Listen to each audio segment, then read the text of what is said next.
Good morning and welcome to the Standing Policy Committee on Property and Development for this Thursday, March 5th of 2026. My name is Councillor Evan Duncan. I'll be chairing today's meeting. I'm joined by Councillors Dobson and Santos, and we'll be joined by Councillor Wyatt following our appeal hearing this morning. Prior to starting, I'd like to acknowledge that we're on Treaty 1 territory, the original homes of the Red River Métis, and that our drinking water comes from Shoal Lake 41st Nation and Treaty 3 territory. Prior to the start, do I have a motion to accept the meetings of the... I move that the minutes of the meeting held on February 5th, 2026 and February 9th, 2026 be taken as read and confirmed.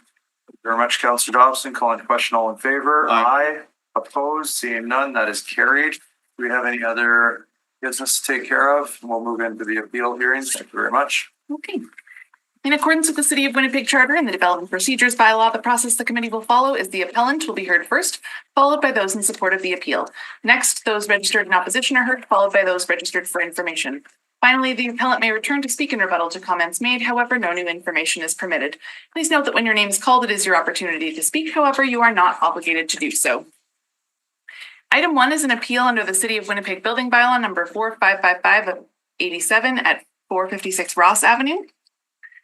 If you'd like a brief overview from the public service. Yeah, if you could just get the committee caught up. I apologize. I don't know where we left off. That'd be appreciated.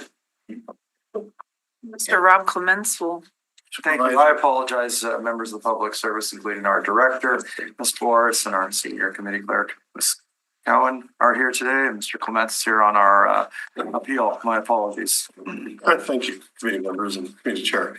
We're here today to go over the appeal for a failure to obtain a demolition permit for 456 Ross Avenue.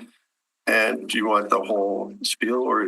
No, we sent the public service away for information on the water shut off. Could we get an update on that, please? Yes. Thank you. As the water shut off was never done through a demolition permit, as there is no demolition permit, as everyone is aware of.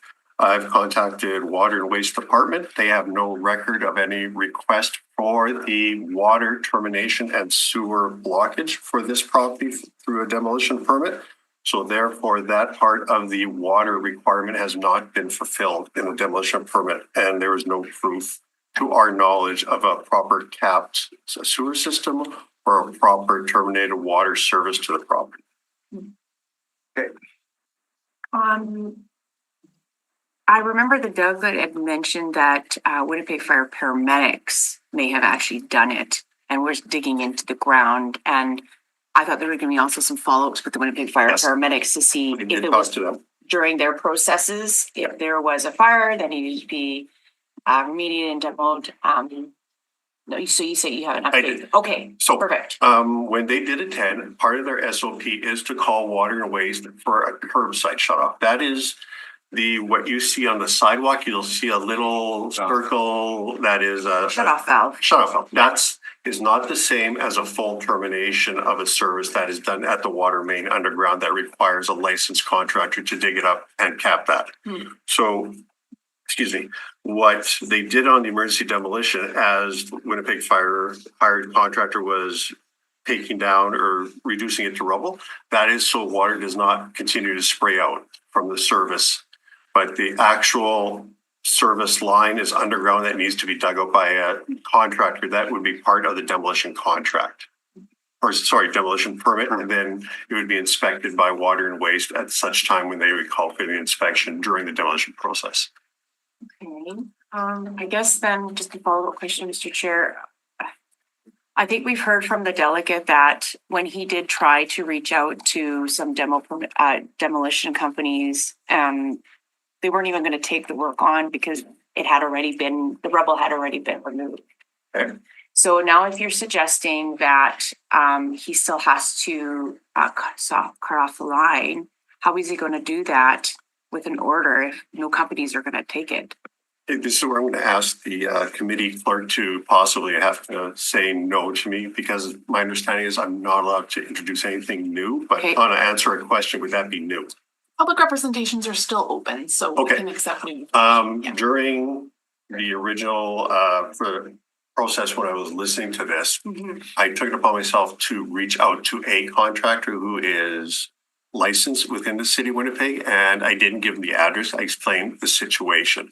Would they be willing to take on something to this situation? And they did say yes.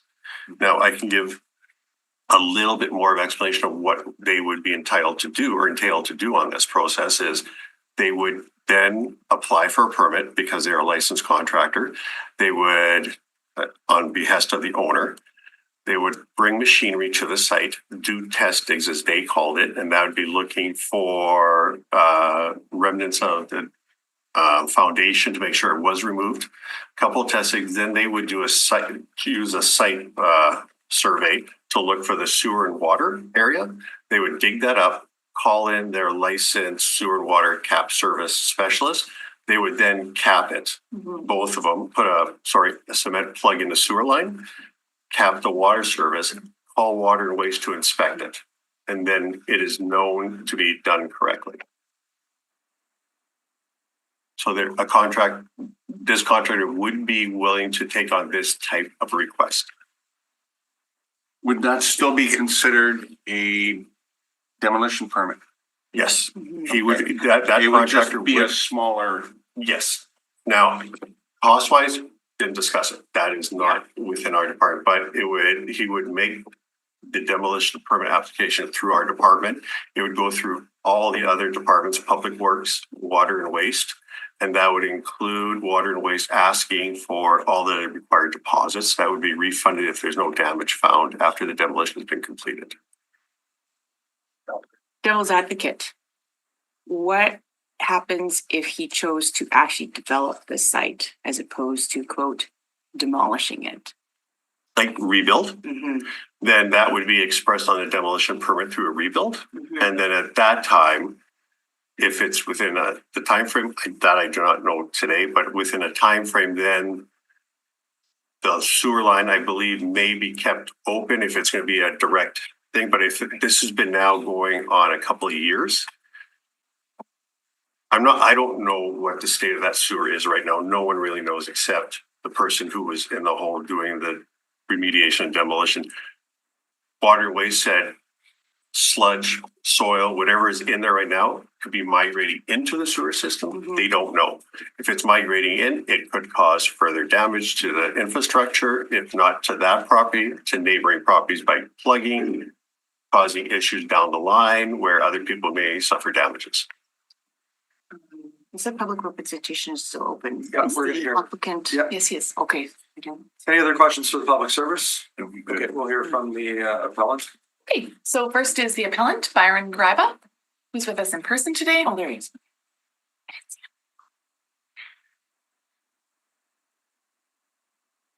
Morning again. Good morning, how are you?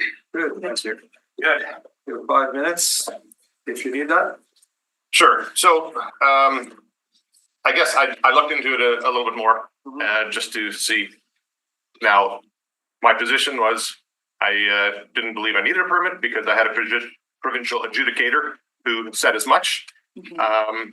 Followed up by a final email by Raymond Rockwell, also saying that, I printed stuff off. I've got some copies.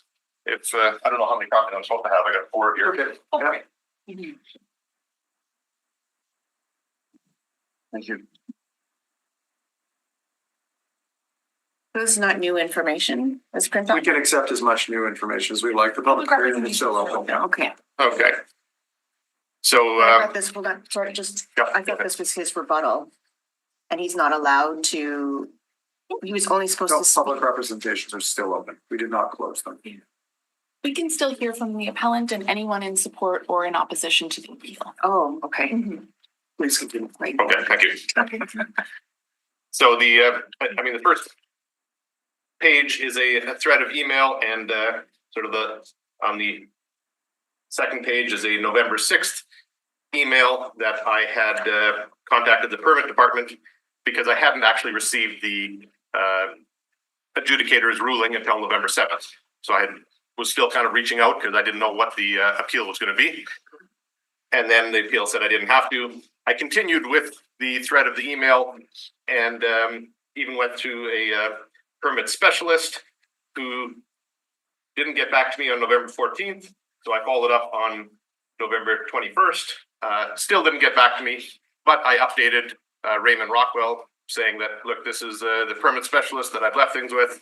And then Raymond Rockwell's last final email to me stated that, permit office will follow up with what I need to do. And that was the last. I never got any information. So my position was, adjudicator said I don't need a permit.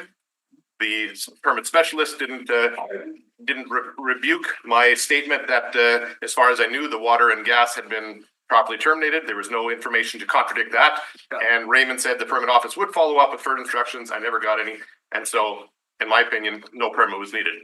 Now, based on all that information, I do recognize what the city is saying now. This was new information, and actually to confirm what this gentleman said about talking to a contractor after our last meeting, when I called contractors and said, oh, they're telling me that turning off the water is different than capping. Oh, well, there is work to do. Sure.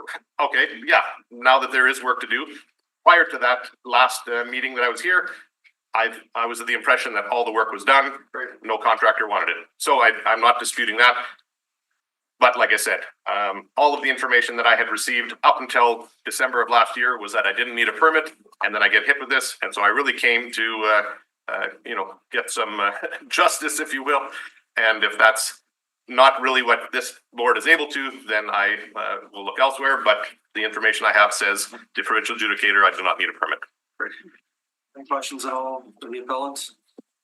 I have one. Do you plan on developing this land? I do not. I've been in talks with realtors to sell it.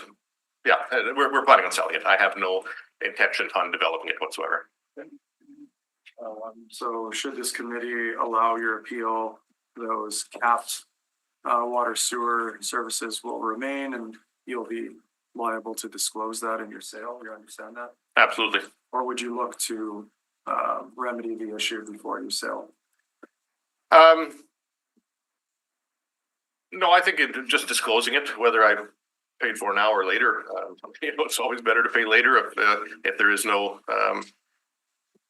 requirements to no safety issues or whatsoever.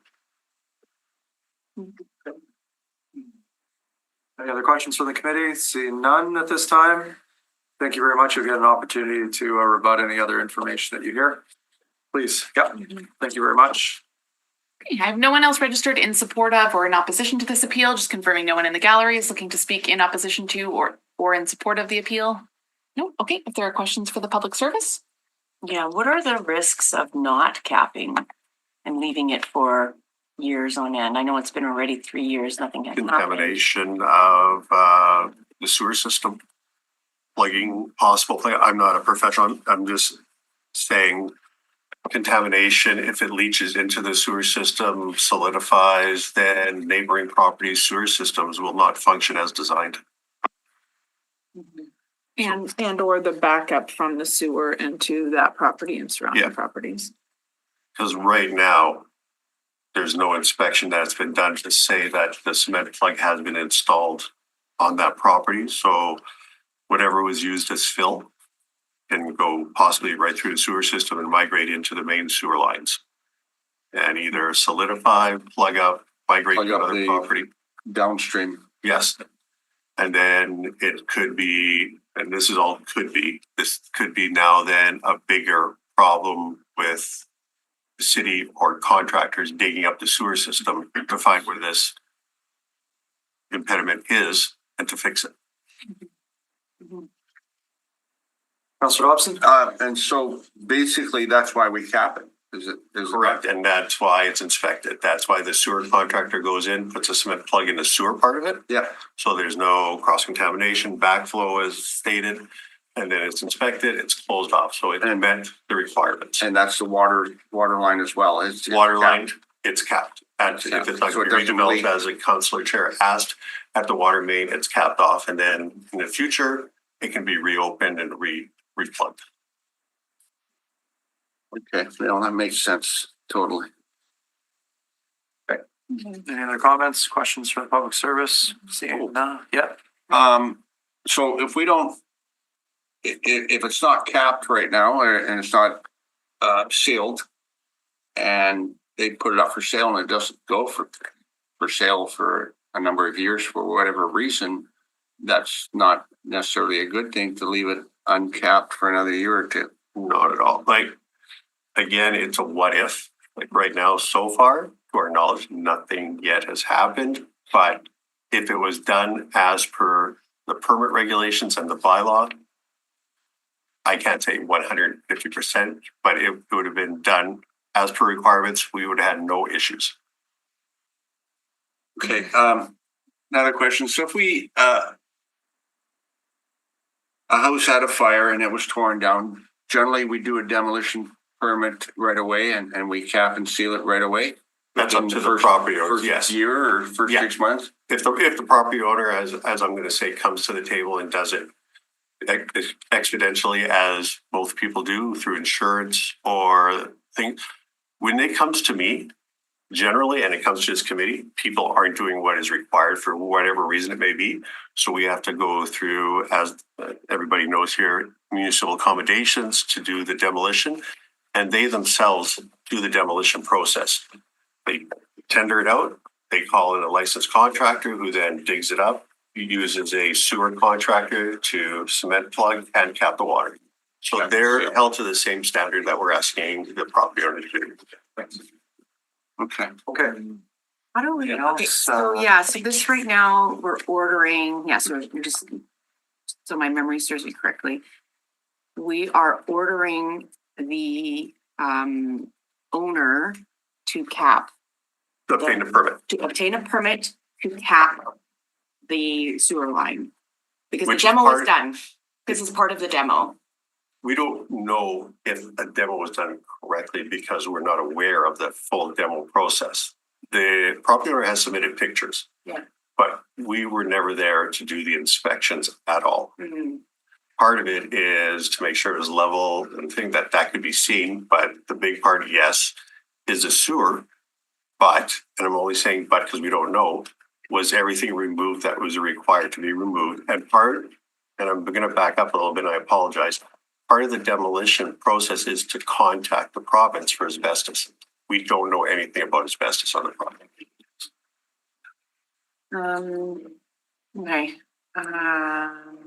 Because that is, Yeah, okay, so I'm also trying to understand also this provincial or I guess what was the company that you went to? Sorry.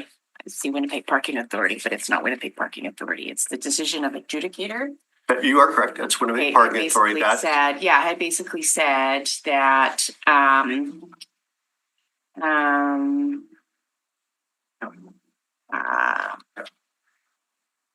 I guess it's been canceled through the decision of an adjudicator, which I think would be set at a higher standard than what the city of Winnipeg. well, now, that's a little bit different, and I'll try to explain it quickly as I can, because you do have a full day.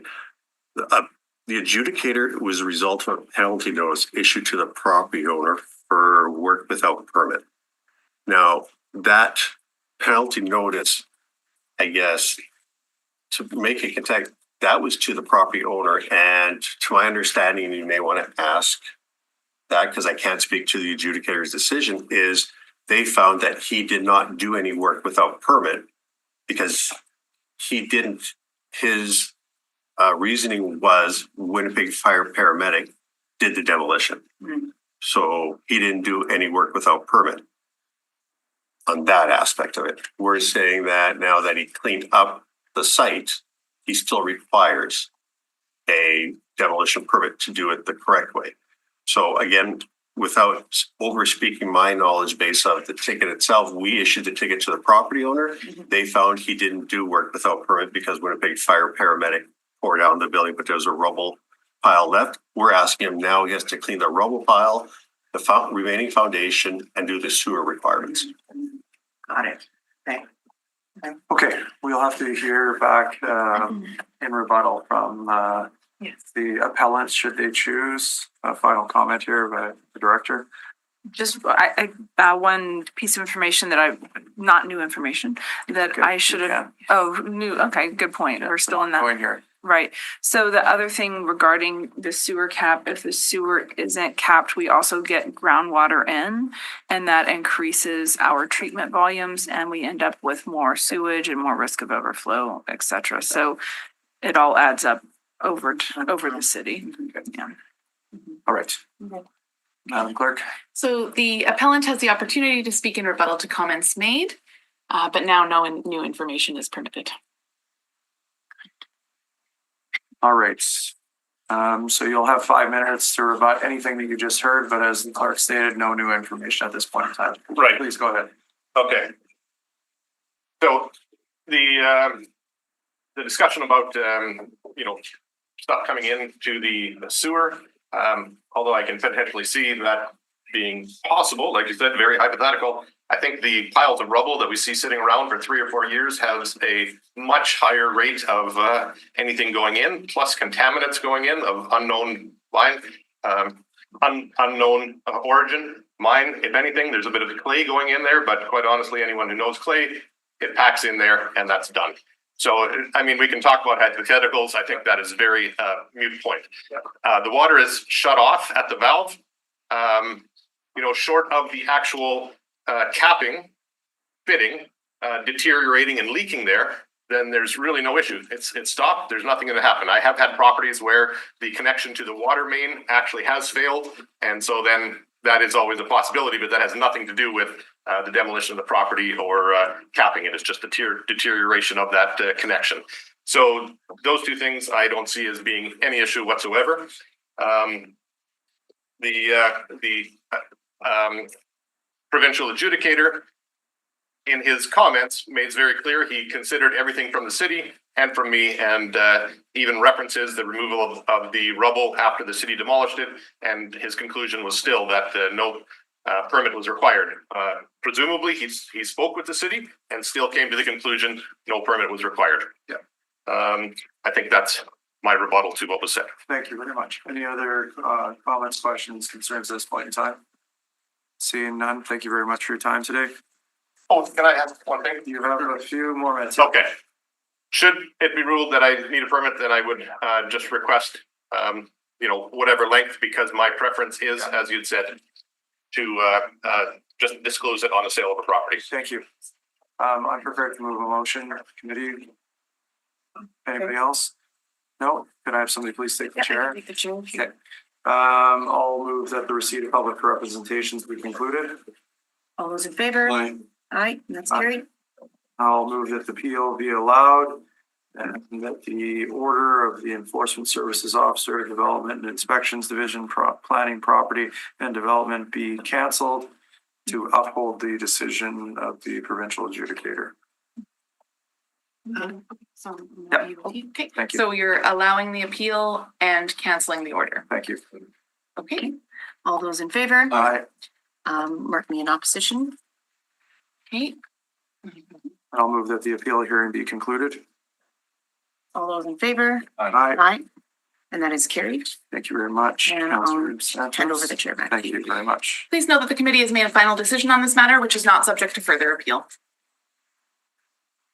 Okay, into our delegations, Madam Clerk. Okay. So the first delegation is Councillor Gilroy from the Daniel McIntyre Ward, who's joining us via Zoom today. Councillor Gilroy is speaking with respect to report 10. Hi, Councillor. Hi, councillor colleagues. I just want to talk to you about. Gilroy, just before you start, welcome to Councillor Wyatt. Thank you very much for sitting out the appeal there, Councillor Wyatt. My pleasure. Thank you, Chairperson.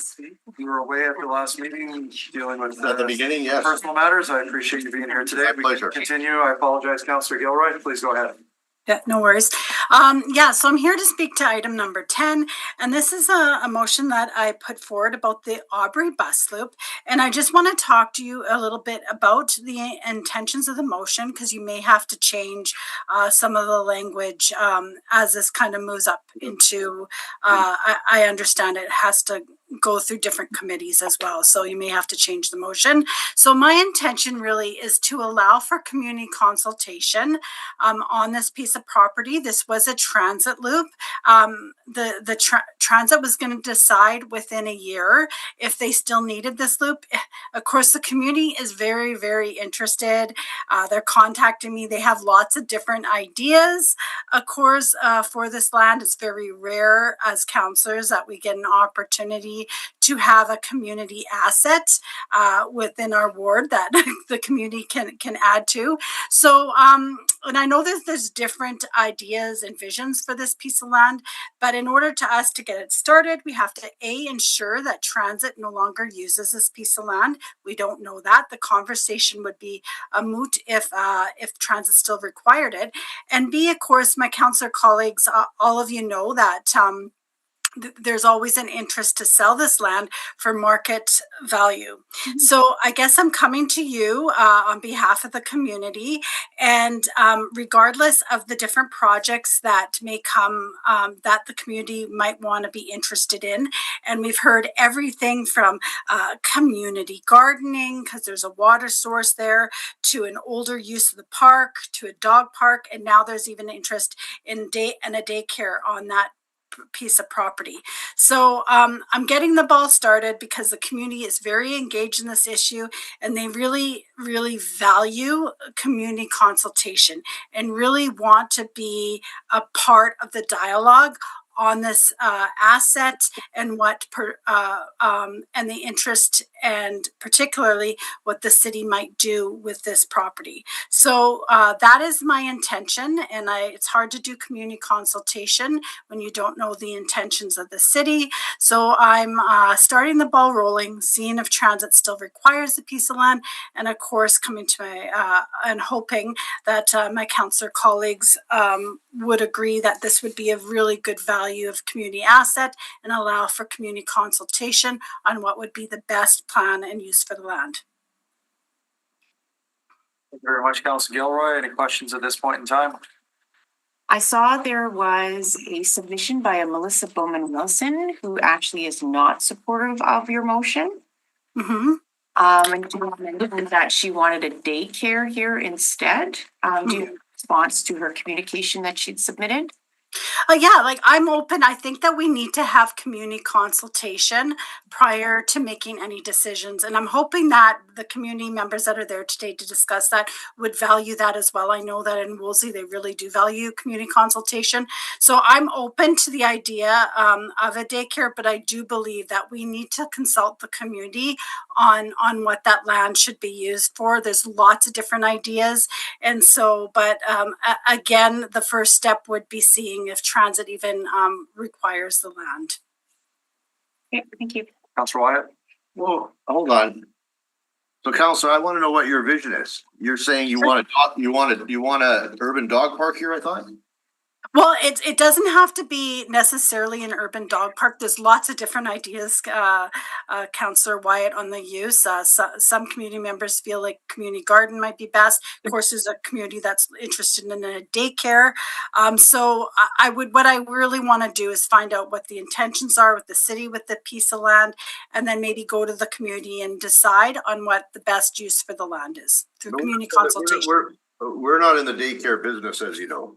Yeah, I do understand that, Councillor White, and I have shared that with the community, but I do think that they want that robust discussion, and I'm willing to have that with them. Yeah, but I guess the question I asked for the community then was, how much are they going to raise to put up a building for the daycare? Well, you know what? This is kind of new to me. I just heard about the daycare thing, so I think there is somebody here to talk about that. So those questions would be better for them. I'm not aware of the discussions behind the scenes on that. Yeah, but are you the one pushing for the daycare? Nope, I'm just pushing at keeping the land a city asset and not sold for market value, and that the community gets to have part of the decision-making process on what that land is used for. And I can support park space or park uses, but I don't want to get into the business now of having to go down a road or putting up a building and all the costs that goes with it. we don't have even enough money, as you know, Council, because you sit on the other committee of protection community services to maintain our existing parks and playgrounds because the money's been cut by EPC and council. So my question is, are you saying, I'd like to know firmly whether or not this is gonna be a park use, or now we're gonna be in the business of building daycares for private users? Well, Councillor Wyatt, my intentions when I brought this motion forward, it is the expansion of our park space, because as you know that we do have, and of course, Councillor Santos sitting on the, on our Community Services Committee, we are looking at additional green spaces to our communities, especially within urban areas like Wolseley, right? And so these opportunities are very rare. And I agree with you. Once green space is gone, it's gone. And although this is a bus loop, it's a gentle green space because it wasn't a very high use bus loop. It's very green. There's not much there. There's still a lot of trees and some park space. So people were still using it as kind of a green space. So that is why I'm here today. I was worried that this would be sold, right? And the community would not have any engagement on this. So that is where I'm at. The daycare thing is kind of new, and I have shared with the community that you know to look at other areas, because at the end of the day, when we lose the green space, it's gone, and buildings can be repurposed for daycares, right, within the community, like houses and stuff. So yeah. Mr. Chairman, I guess the question I have here is your motion says the former bus loop are required, ask P&D to request a direct public service report back on whether the former bus loop lands are required for any current or future transit purposes. Mm-hmm. So right now, is the bus loop being used? No, so it was part, so what happened was Okay, when your answer is no. Your answer yeah, is no, Okay, yeah. no, thank you. And include the associated, the costs associated with rezoning this space to parkland and the additional cost for remediation. What kind of remediation are you talking about here, Councilor? Well, if we had to remove the bus stop, I know there's a cost to that, and I would need to know that for my own budget purposes. So is the So I land know not, the the city has land's no not environmentally impacted in any way? Sorry, can you repeat the The land question? is not environmentally impacted? Because remediation often refers to environmental impacts in the soil. I would not know that because it was a bus loop, right? I wouldn't know that, but it'd have to be put into some sort of green space or taken out the loop or, you know, whatever. There is a building on the site. So we would have to look at what that would cost. Well, but I'm looking at the property here of the bus loop. It's fairly significant. It's the equivalent of about probably 4 or 5, maybe even 6 lots. You're aware of that? You're asking us to give up 6 lots of value in the city when we're broke. Yeah, I'm aware of that. That's why I'm coming to you. You prefer to have half a pie or no pie?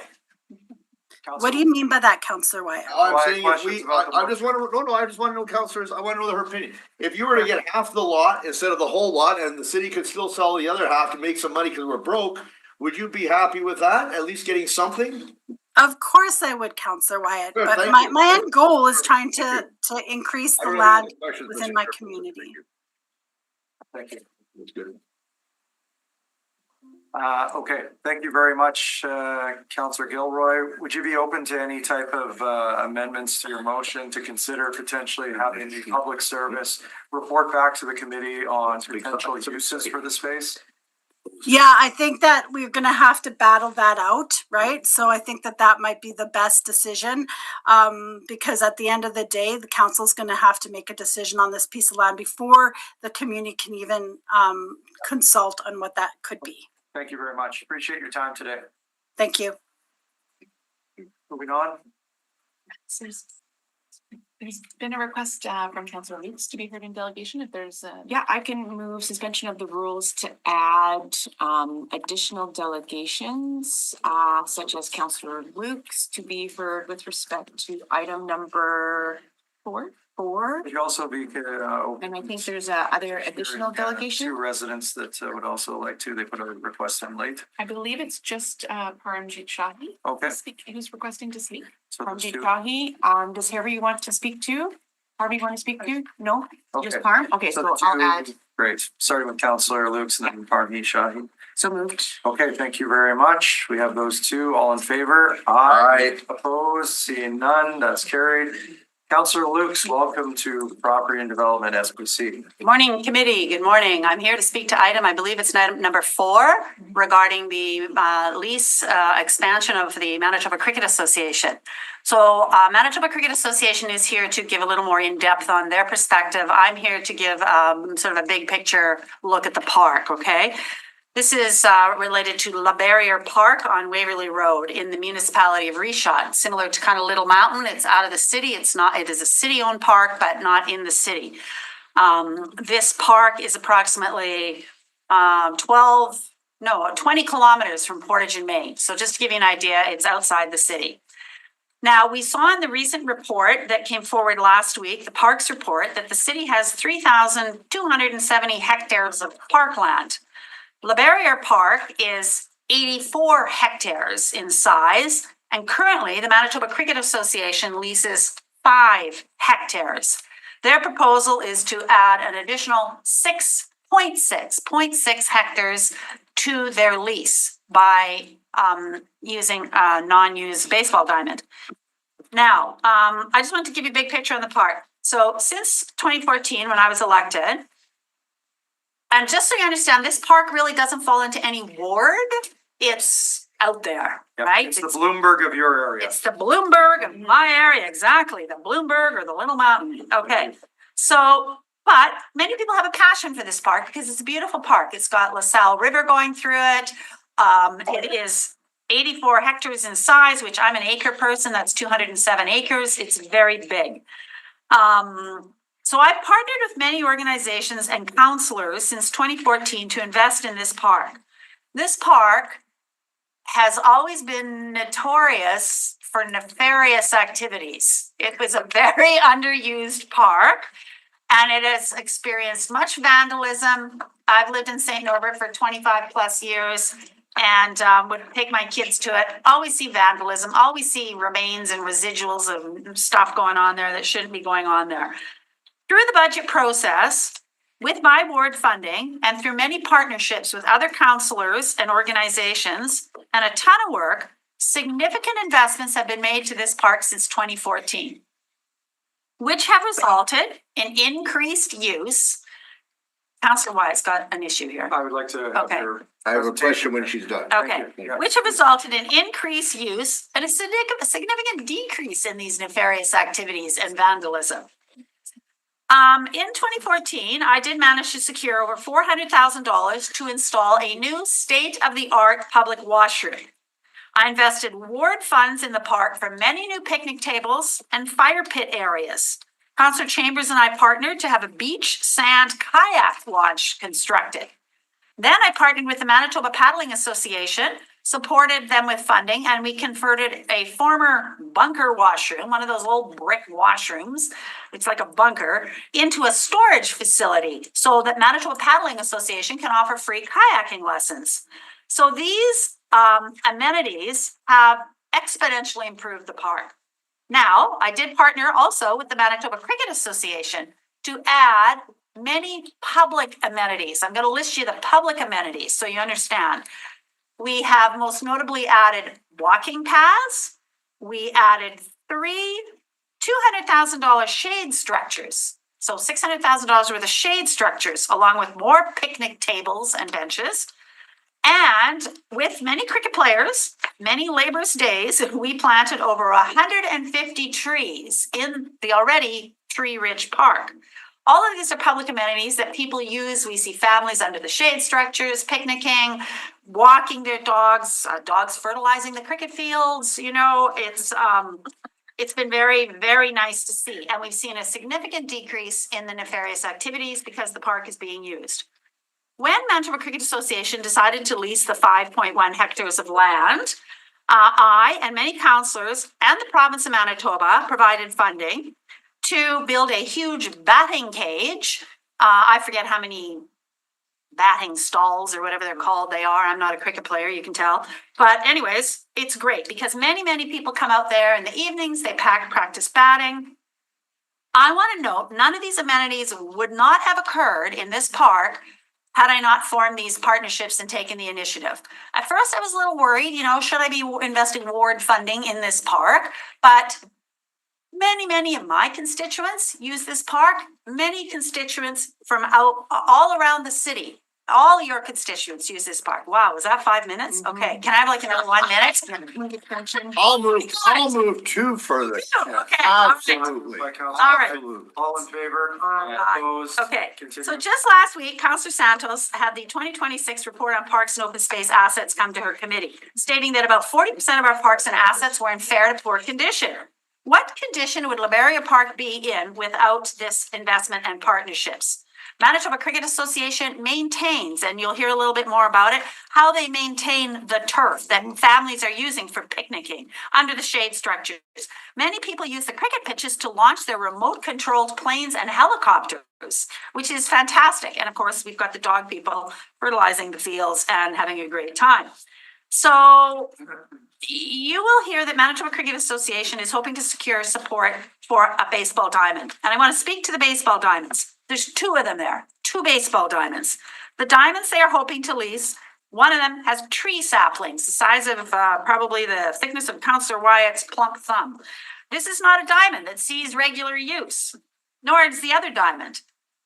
And for fact, in South Winnipeg, we have 5 baseball diamonds that are in very poor condition with squirrel holes and unused fields. 2 at Acadia, 2 at Prairie Sunshine, and 1 in Bridgewater Forest. I know Councillor Chambers is looking to invest in a couple of them. I don't have people coming to me pounding the door down to use baseball diamonds.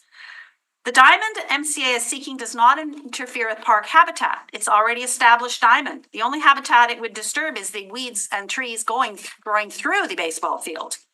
Disc golf is not in the way of the diamond. There are other disc golf stations that are even closer to the batting cage and on the already established cricket fields. Manitoba Cricket Association coexists with the disc golf people, no negative interactions. Cross-country skiing occurs in the winter.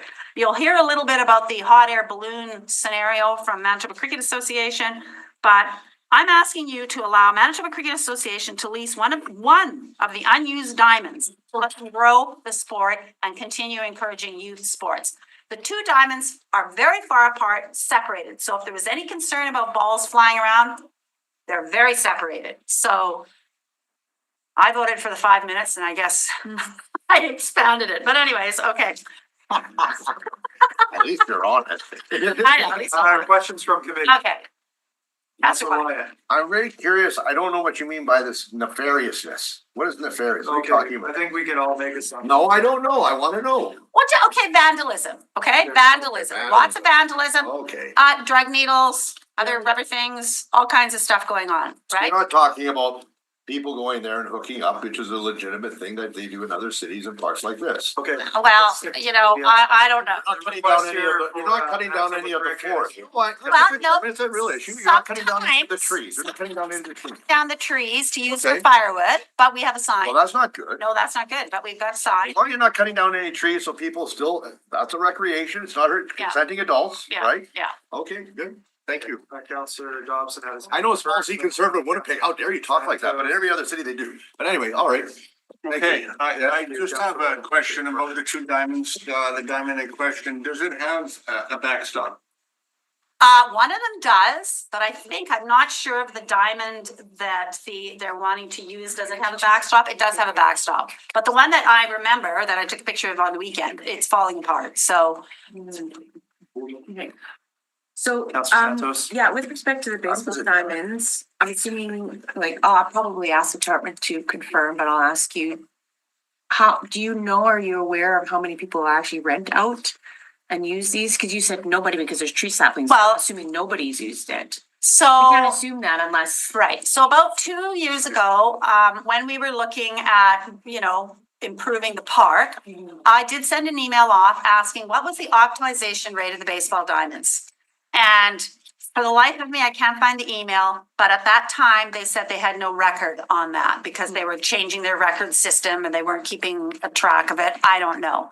But there are 2 diamonds and they're separated. So there definitely is use for another diamond. On the way out to LeBarrier Park, on Waverly, there's also another gentleman that I don't know what his operation is called, but it's kind of like that baseball diamond north of Winnipeg off Portage Avenue where there's a whole bunch of, Bloomberg baseball diamonds? Yeah.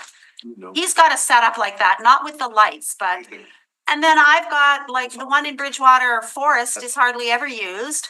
And the other 4 that are in the Fort Richmond ward, I don't know, there's a lot of baseball diamonds. You're talking about Little Mountain Park. So my second question, Question. so in the report, in the executive summary, it says getting rid of the ball diamond would reduce booking revenue, also reduce secondary amenities service levels and magnify softball service gaps in the area. So that's kind of like, Sure. I am concerned about that. Sure. Um, So magnifying softball gaps in the area. Well, the only area there is LeBarrier Park. Otherwise, you're in the RM of Reshot. There is another baseball diamond, okay? So I'm gonna say, look, how much money do you get from renting the baseball diamond? How much money have we invested in that park? I'd say it's well over $2 million at least already with the bathrooms, the facilities, the public amenities. And we have diamonds that aren't even being used. So I would sooner see, and I know Councillor Chambers is looking at putting some funding into 2 diamonds at Acadia Park to spiff them up. But if he has to spiff them up, that means there's not been a demand, they're not being used. And then for the leasing, I'm assuming leasing of the space, then the maintenance would be upon the Cricket Association to maintain it. Yes, and they'll tell you they've got Southwood Golf and Country Club, the golf people there who immaculately manage the golf course. They've hired them to do the fertilizing and mowing and everything. So that those little saplings would turn into beautiful turf that people could use. Like the cricket people aren't out there 24/7, right? So it's really, really, they've got garbage, they put a BFI bin there, they have their garbage pickup people that they hire, they'll probably tell you about that. Like, I can't say enough good things about how putting people in a park in the middle of nowhere has improved that use of that park. And it is, what is it, how many acres? It's huge, right? It's 207 acres, so there's lots of space. Yeah. Agreed that the more people in spaces, the better, and that applies to everywhere, whether it's LeBarrier or downtown. Go ahead, Councillor Wyatt. Yeah, thank you, Mr. Chairperson, and thank you for your presentation. Just a couple of quick questions on LeBarrier Park. Is this in the city of Winnipeg still technically? No, it's Okay. in the RM of Reshot. I'm a reshot, which is really interesting, which is, I don't mind that, that's fine. Now, you're on the other committee of public works, Councillor. Connectivity is a big thing. We are connected here with a road. Are there any existing bicycle paths that really, I see to it kind of follows the, it looks like some sort of major swale coming through here. I think that was built back in the day. Was that part of the Zed Dike and all that sort of stuff? No, it's not quite out there. There are incredible walking trails in the park, and there's fat bike trails Okay. and ski trails. And when I was first elected, one of my major projects was getting the chip sealing of Waverly done. So now Waverly is a beautiful road to LeBarrier Park. Okay, I hear you, but there's no, like, I look at, there looks like a major dike. It runs along the south on a kind of. Oh, that's the floodway. That's the floodway. No, that's not the floodway. The floodway is on the other side of the river. Okay. This is a major dike that was built during the 97 flood, which I remember well, called the Zed Dike, which was put in place to prevent the floodwaters coming. Said Dyke though. Well, Not that I'm it would have aware been part of some of it because it prevented the floodwaters from coming and surging into Wow. St. Norbert. But I just question, using that dike there, there's a great opportunity. What's on top of it there? Is that a path or a roadway? What is that on top of it? No, never been on top of it. Okay. There's a gentleman close by, right across Are the we still street. talking about the? No, I want to talk to you about because you're Chair of Public Works. I'm sorry, Mr. Chairman. The reason I'm just raising it more, as you are aware, it would be a great opportunity to have other transportation to be accessible to this park, like bike paths, to connect to the existing neighborhoods to the north, right? Getting them over towards Pembina and then the road networks. This is There is a way from Pembina Excuse me, to the park. that's a stretch, Councillor. I know. Take it it's a offline stretch, but I'm with just- Councillor. What question, what do you want us to do here, Councillor? What is your wording of what you, To add the one baseball diamond to the MCA lease. do you have a map of where this diamond It's in is? the report So with a you, circle on it, a map, and you want to add it to the existing, the existing lease. and does that change any of the numbers in the lease? Not the duration or anything. It doesn't change anything in the lease. And in terms of their obligations and responsibilities pertaining to the lease, does it change it in terms of their ability to deliver on their obligations? You can ask them that, but I That don't think I being who? would. And Manitoba Cricket Association is here. Okay, and the Manitoba Cricket Association, some people can say it's a newer sport, right? You would say. No, it's older than hockey. No, but newer for us in some ways, No, Manitoba. it's very colonial. That's what, yes, but it's also, Old. but is it something that is open to others in the community? Like how, if I wanted to become a cricket player, like it's a bit elitist, I guess is what I'm saying. No, you can perception. talk to them about that. I don't know. I Okay. don't think it's elitist at all. Okay, good. I want to make sure of that. Okay, thank you very much. Thank you very much. Seeing no other questions at this time, appreciate your presentation. We can move on to our Thanks next. very item. much. Okay, next is Tim Bjornson, Chief Financial Officer with Denver Property Restoration Services, Inc., to be heard in support of Report 3. Good morning, Tim. Good morning. Thank you. Morning. Thank you for having me. You'll have to forgive me. I've never done anything like this before, so if I'm a little bit off on the form, I apologize in advance. That's okay. Appreciate any guidance you can get me through. Not a problem. You have 5 minutes to give your Thank you. presentation, then the committee will ask you questions if they have. Thank you. I'm here to request an additional boarded building permit for 847 Dufferin Avenue. It's a property owned by Perrin Holdings, a company controlled by Richard Perrin. Property was purchased in March of 2017.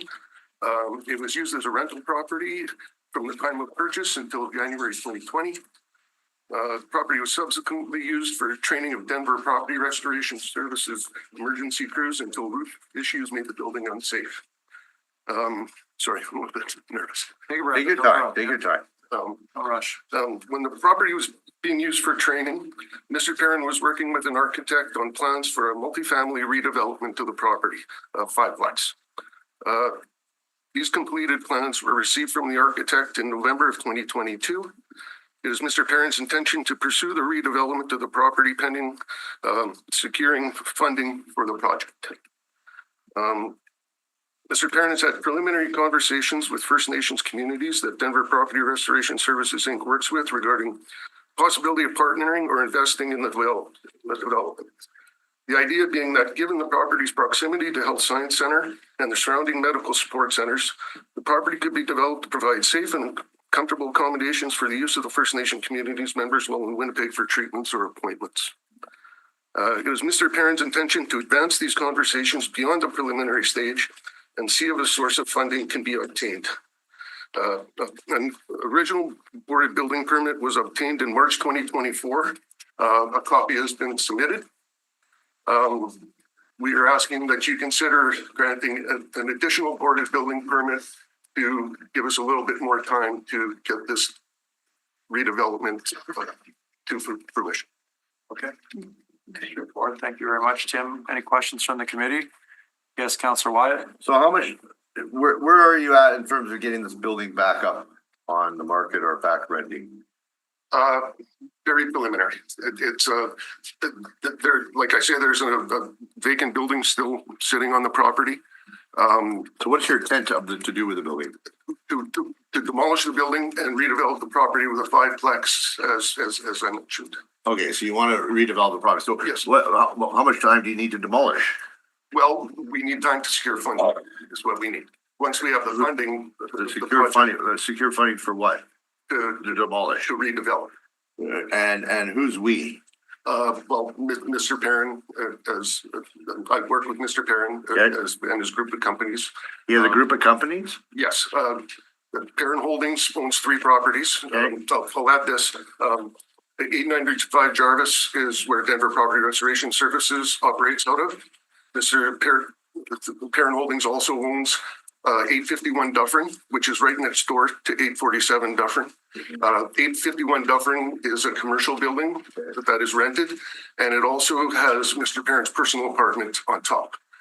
So then, Mr. Perrin obviously is not a person of struggling financially. He has a number of assets. There are assets, yes, but not specifically for a redevelopment. I understand, but there's 2 parts to your project. First is the demolition and then the redevelopment. Yes, We're talking about a building on the site that's vacant, that's Yes. that's a mess to the community or an eyesight and safety issue. it is awarded to the city of Winnipeg. Well, standards. according to this, not. So my question is this. No, it is, Councillor Is it? Wyatt. Okay, Yeah. well then, my question is this, you want us to delay the fees Why should we? No, no, I'm not that's asking always to delay fees. I'm just asking for an additional boarded building permit to give us a little bit more time. You can only have it boarded for so long. He wants longer. How much That's more what I'm longer, how much asking. more longer do you need it for? I would hope for a year. A year? Yes, it's difficult. But why would you need that much time to just get the financing in place to demolish it? Well, there are the other properties that are owned by Parent Holdings are financed right now. So we have debt on those buildings. Securing additional debt right now to do that development Okay, is not an option for us right now. I understand. Okay, so we're looking for a little bit more time. As I mentioned, A year is not a little bit more time, a year is quite a bit well, more time. okay, Well, was 6 months, would you be fine with that? 6 months would be fair. It would give us a little, again, some more time to Thank to you. pursue the conversations we've had with First Nations communities. Thank you, sir. Thank you. Thank you. Okay. A request for an additional permit, which provides up to a year or more. Committee has heard that. Any other questions? Seeing none. Thank you very much for your presentation. Next is Rochelle Squires, President and CEO of Center Venture Development Corporation, to be heard with respect to report 7. Thank you. Good morning, Ms. Squires. Hello, thank you very much for having me here today. I'm pleased to speak on our shared priorities and goals for downtown Winnipeg in support of item number 7 on your agenda. As outlined in Center Plan 2050, Center Venture is working closely alongside the Municipal Public Service to advance the bold and necessary vision for downtown over the next 25 years. Work is currently underway in 4 key areas identified in Center Plan as noted under item 4A through D. The first is to establish a tri-level agreement. The first priority to establish this tri-level agreement with the federal and provincial governments, similar to the former Winnipeg Core Area Initiative model, to assist with Center Plan 2050 implementation. Just a bit of background, the Core Area Initiative, which ran from 1981 to 1991, represented a $196 million collaboration that revitalized the Winnipeg's downtown through coordinated investment in housing, infrastructure, and social programs. Center Plan 2050 echoes that ambition. Its goals to increase housing supply, expand green space, upgrade transit, and strengthen attractions and amenities require coordinated, multi-level government investment. To advance this, we are working with the public service to align Center Plan's strategic moves with federal and provincial priorities to unlock funding opportunities in the future. Under the item number B, to create a single window approach for downtown housing, what I can share with you is that centralized coordination is essential to streamline programs across government so they complement rather than duplicate or conflict with one another. This alignment will help meet shared targets for affordable and social housing. In my conversation with developers, I consistently hear how costly uncertainty in Winnipeg's downtown market can be. That uncertainty in approvals, incentives, and program alignment directly affects whether projects proceed. A single window model reduces risk, improves clarity, and creates stability. Center Venture is well positioned to serve as that coordinating body, working collaboratively with the Housing Accelerator Fund team, the city planners, and our provincial and federal counterparts to formalize and promote this approach. The third priority focuses on redeveloping provincial or Crown Corporation-owned surface parking lots for residential development. These sites represent some of the most significant underutilized assets in our downtown. Transforming them into mixed-use residential communities would introduce vibrancy, density, and long-term economic activity. This work also presents an opportunity to improve social outcomes and advance reconciliation. Center Venture has engaged at-large architecture and Concord projects to develop site scenarios and pro forma models for potential redevelopment, beginning with the MPI lot on Donald Street. We have completed an inventory of government and Crown-owned assets, lots suitable for redevelopment, and will continue aligning shared priorities with provincial and civic leadership. These sites can become catalysts for complete communities, housing with structured parking, active frontages, and long-term vibrancy. And the final piece is to develop long-term coordinated development incentives. We know from experience and from data that downtown residential construction is directly correlated with the presence of incentives. Years without incentives show significant decline in new units. It is important to recognize that building residential units downtown can cost up to 25% more than building in greenfield locations. Without coordinated support, we risk of falling short of our growth targets. Last week, you will note that there was a little bit of a news item of 1,000 new permits, residential permits issued for the downtown, a 15-year high.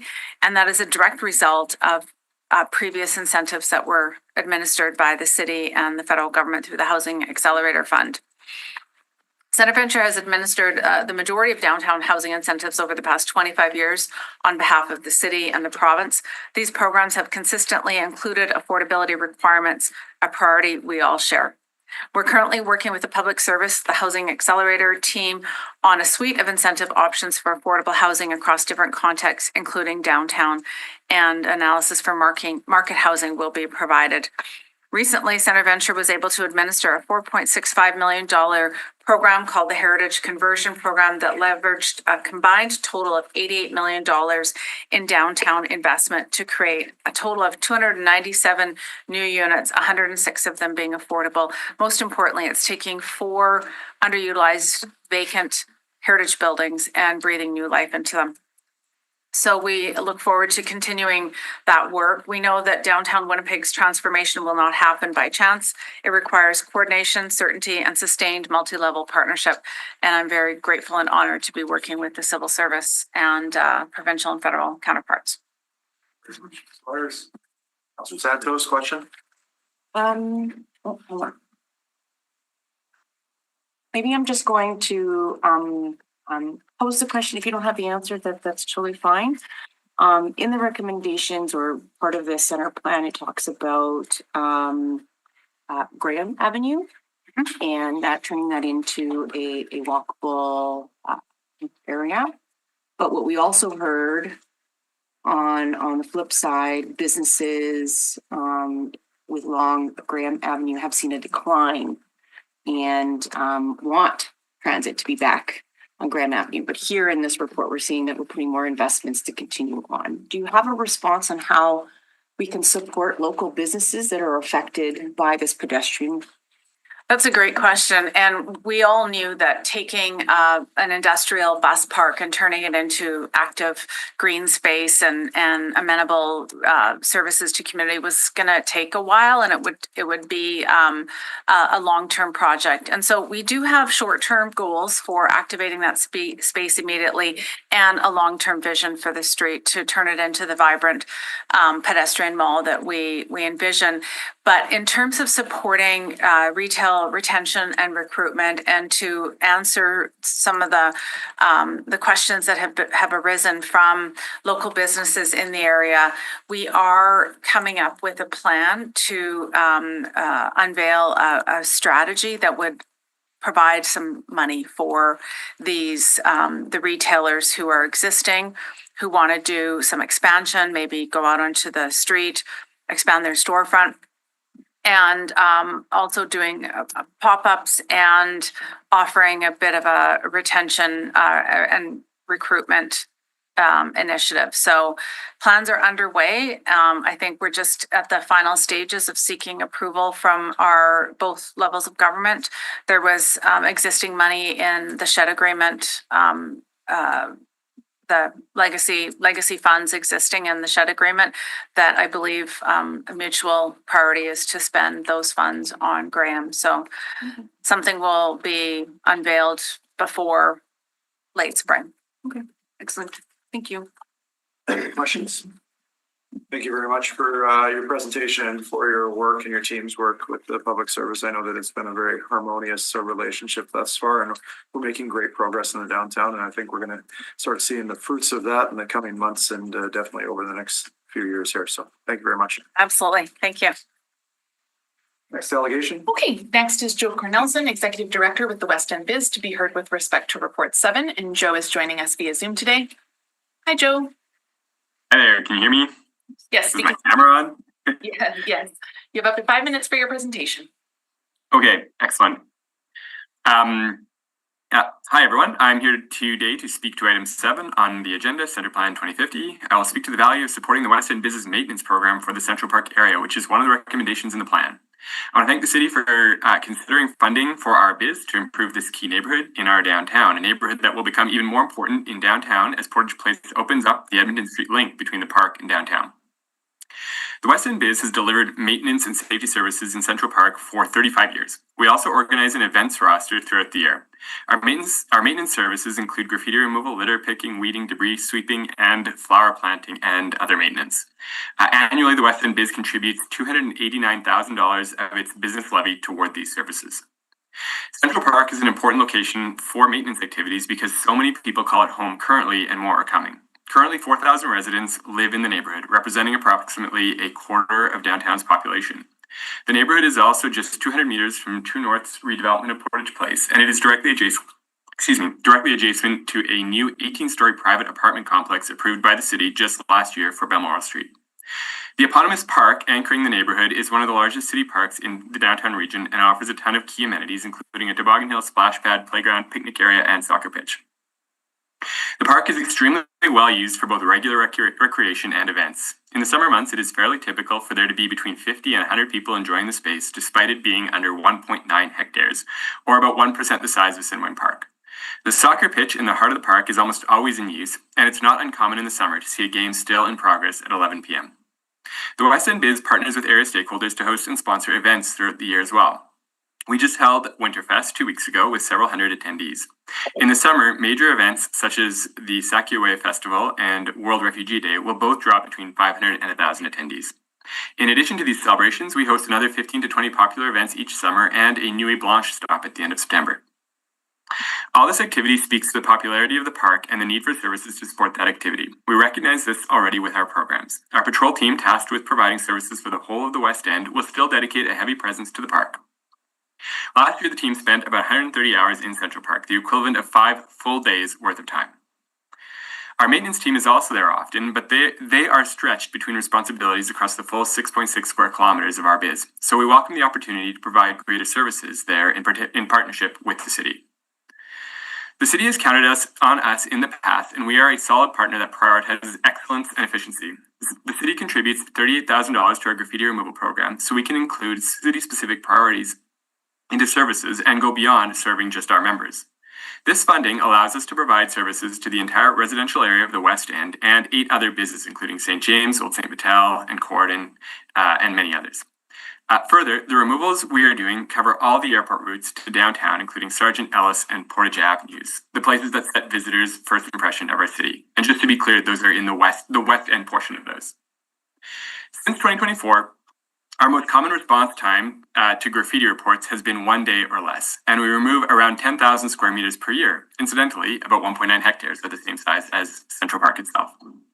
Currently, our litter removal program is almost entirely funded by biz members. Last year, we removed 150,000 liters of garbage, or 7,522 5-gallon buckets. That was actually a record for us and was achieved through efficiencies we implemented in other program areas, namely flower planting. We commit to delivering the best possible service to our funders, and we will gladly work with the contribution suggested in this report. Although I would like to note that the funding recommended for the West End Biz is $25,000 and is less than 1 full-time position. I would recommend the committee consider a funding commitment closer to $50,000 and support a full-time position, and supplies and some vehicle operating costs to get an improved delivery service. Particularly one that supports regular presence. That can help in addressing some of the more litter-intensive spots and more harmful litter, like needles, which can accumulate near schools and parks and the park itself.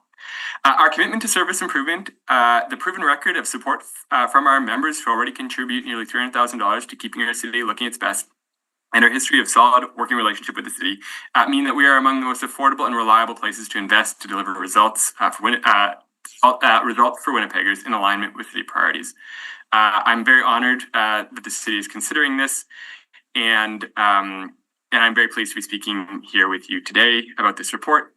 And thank you so much for your time, and I look forward to continuing to help the city where we can in supporting its objectives. Thank you very much, Joe. Any questions at this time? Appreciate it. Thank you for your presentation. We do appreciate all the work the West End Biz does to clean up the area and bring vibrancy to the neighborhood. It is much appreciated under your leadership. Thank you. Thanks so much, Councillor Dunkley. Okay, next is Adrian Chalice with the Wolseley Residents Association to be heard in opposition to report 10. Thank you very much. Chalice.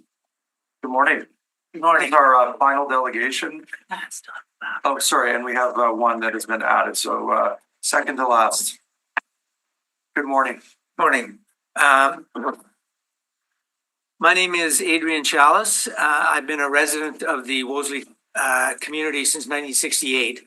I became aware yesterday of a motion being put forward today to your committee proposing the conversion of the former Aubrey bus loop to a community park space and urban dog park.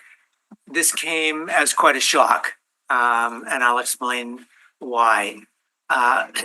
When our beloved number 10 bus retired, a bus I took very often, the Aubrey bus loop became a big topic of conversation in the Wolseley neighborhood.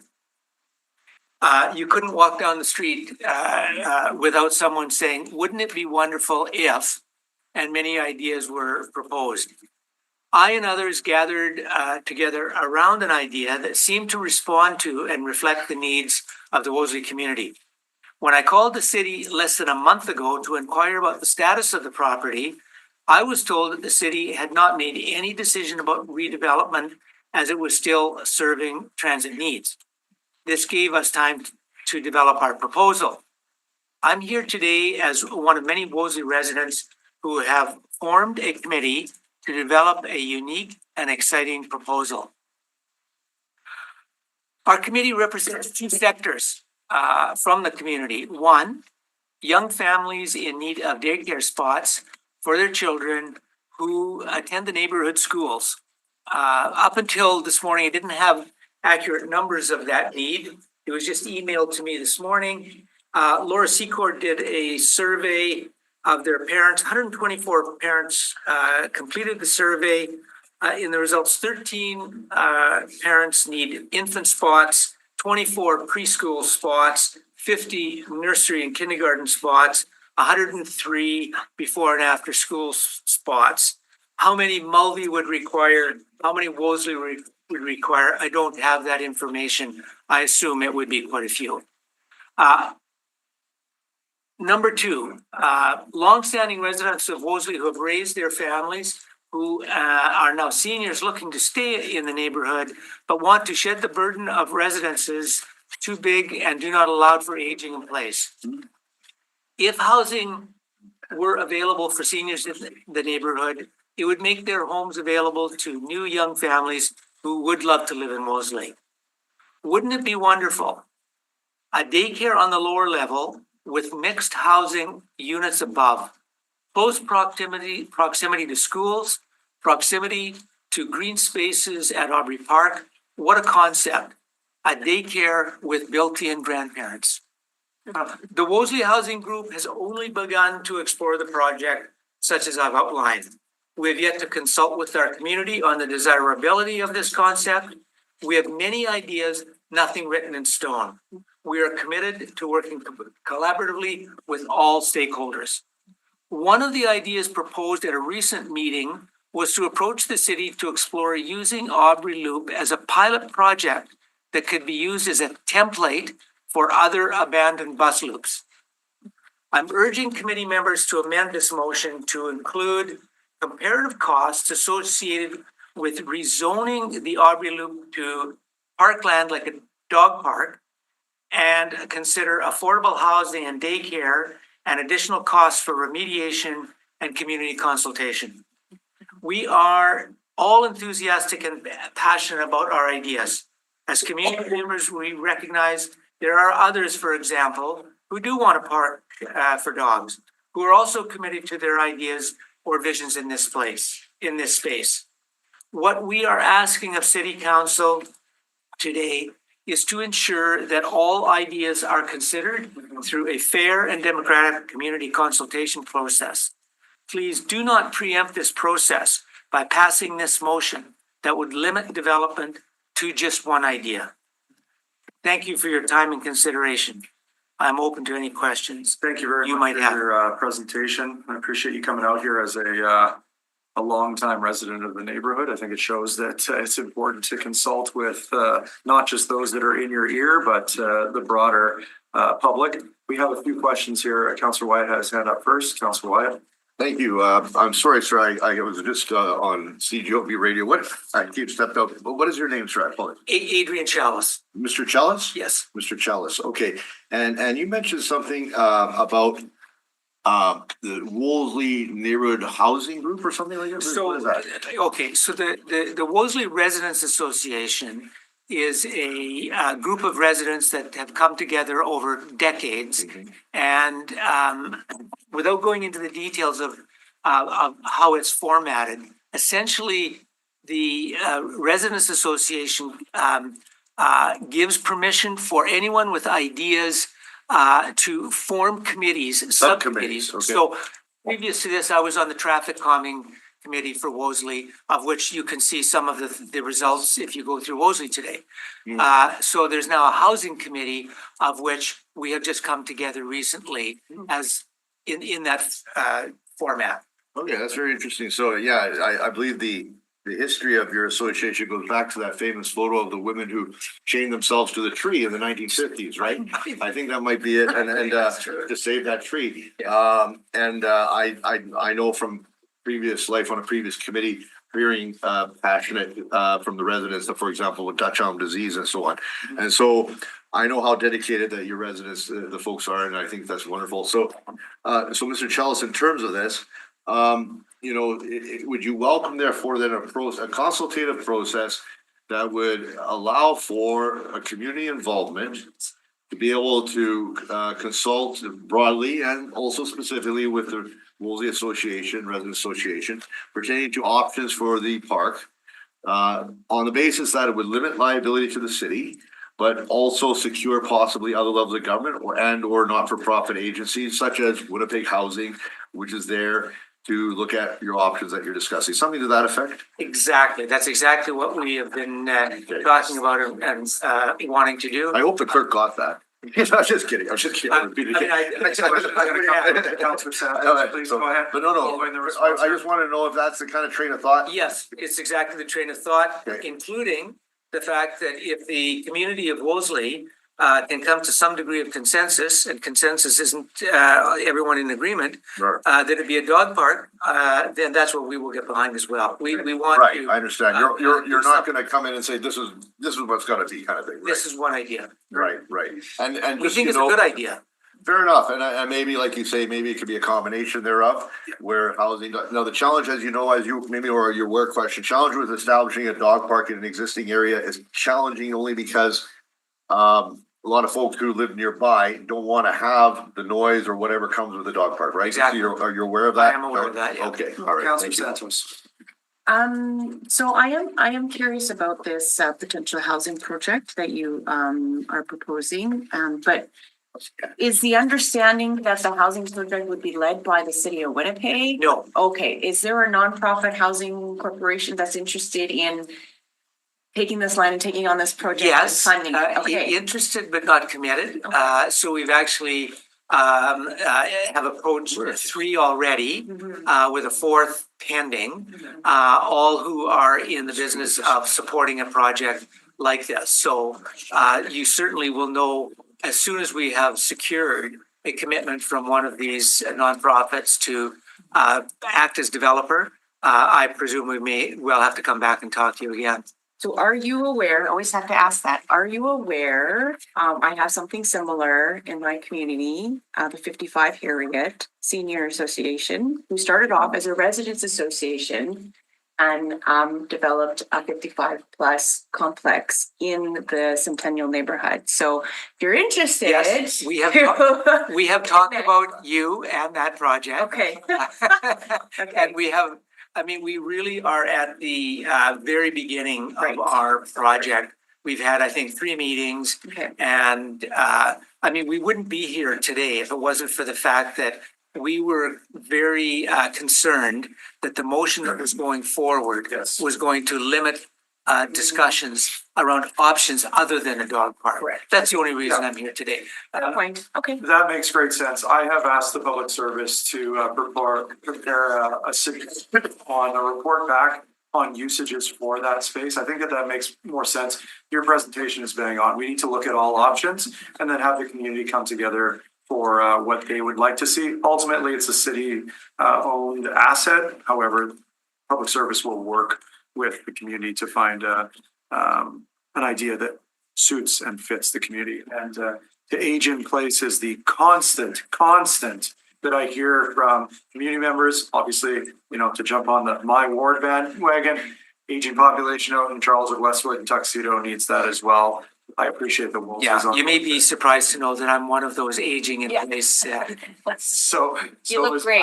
so is my family, Okay, final question here, Councillor Wyatt, and then. Well, yeah, I was curious at the beginning of your presentation, you referred to the transit bus that you were used to and so on. This is infrastructure, I'm assuming, related to the previous transit route system that we had, right? And I guess my concern is there's a real movement right now in the city for us to go back to the old route system because of the disastrous new route system.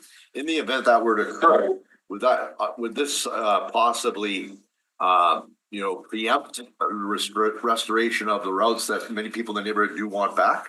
Possibly, and I mean, I think that would have to be something that would be, I would hope would have to be discussed and citizens would be consulted. I mean, at the end of the day, if they go back to the number 10 bus, which turned around at Aubrey Loop, then on the one hand, we'd have to say, is that piece of land more valuable as a turnaround for the bus where the bus driver can use the toilet, because there's a toilet there? Or on the other hand, would this be a more valuable property to the residents, to the city, on something like a daycare, seniors housing? We're also wondering, would some of the suites in there be appropriate for rent geared to income? So we're looking at RGI. We're looking at all kinds of options in order to say if there is different projects slated for this land, all would be valuable, including the number 10 bus turnaround.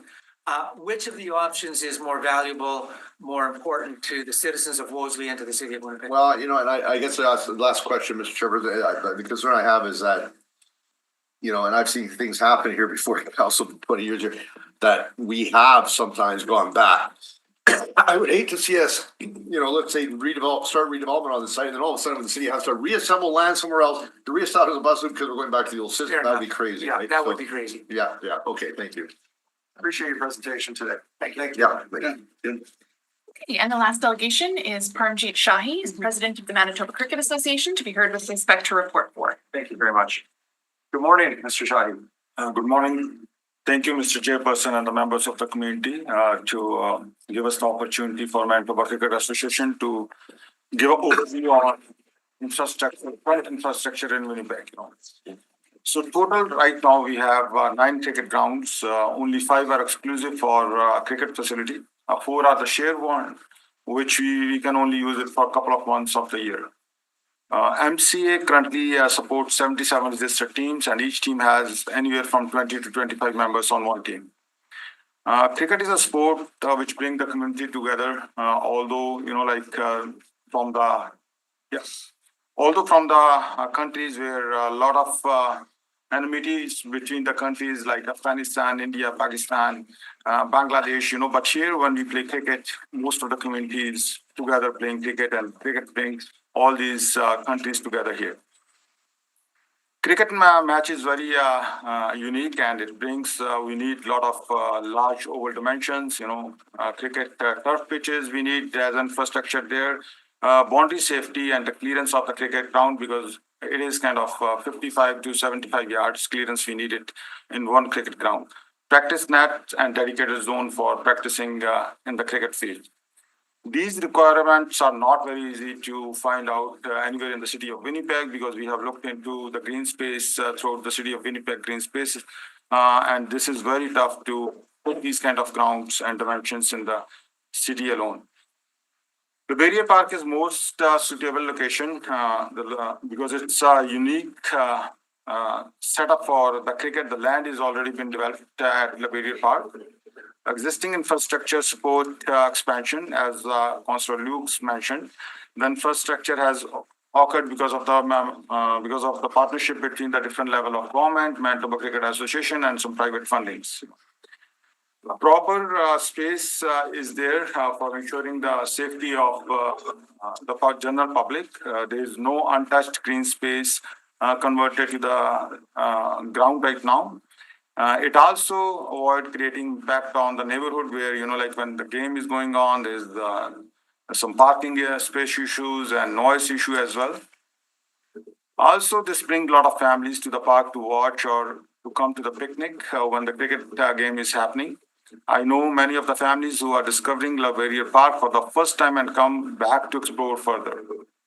I want to speak on the behalf of overall community benefit. The fourth ground will relieve some scheduling pressure from Manitoba Cricket Association, allow new team to register. Right now we have 77 teams, but we have stopped the registration for the new teams. Support youth development, and this is very important as a lot of new youth are signing for the cricket. And recently an ongoing T20 World Cup tournament, we have one player from Winnipeg, which is representing Cricket Canada team. We have also organized some regional tournaments, which will help us to bring more in the future. It also increase park safety. It reduce crimes and vandalism when there is a lot of presence from the members of the cricket community, players, families. Continue private investment in the public land. So we will invest money in that park as we have done before. So we will definitely bring this park very nicely where we have done in the other ones. The proposed fourth cricket ground at Laverrier Park, it will protect biodiversity because we are not converting any green space which has not been used. This is existing baseball diamond. It's actually a softball diamond. There is another softball diamond which is available beside it. Both of them, they are very little used over the years. It will also save the ongoing operational cost for the city of Winnipeg. We would just want to highlight that we hire Southwood Golf Course to manage our turfs.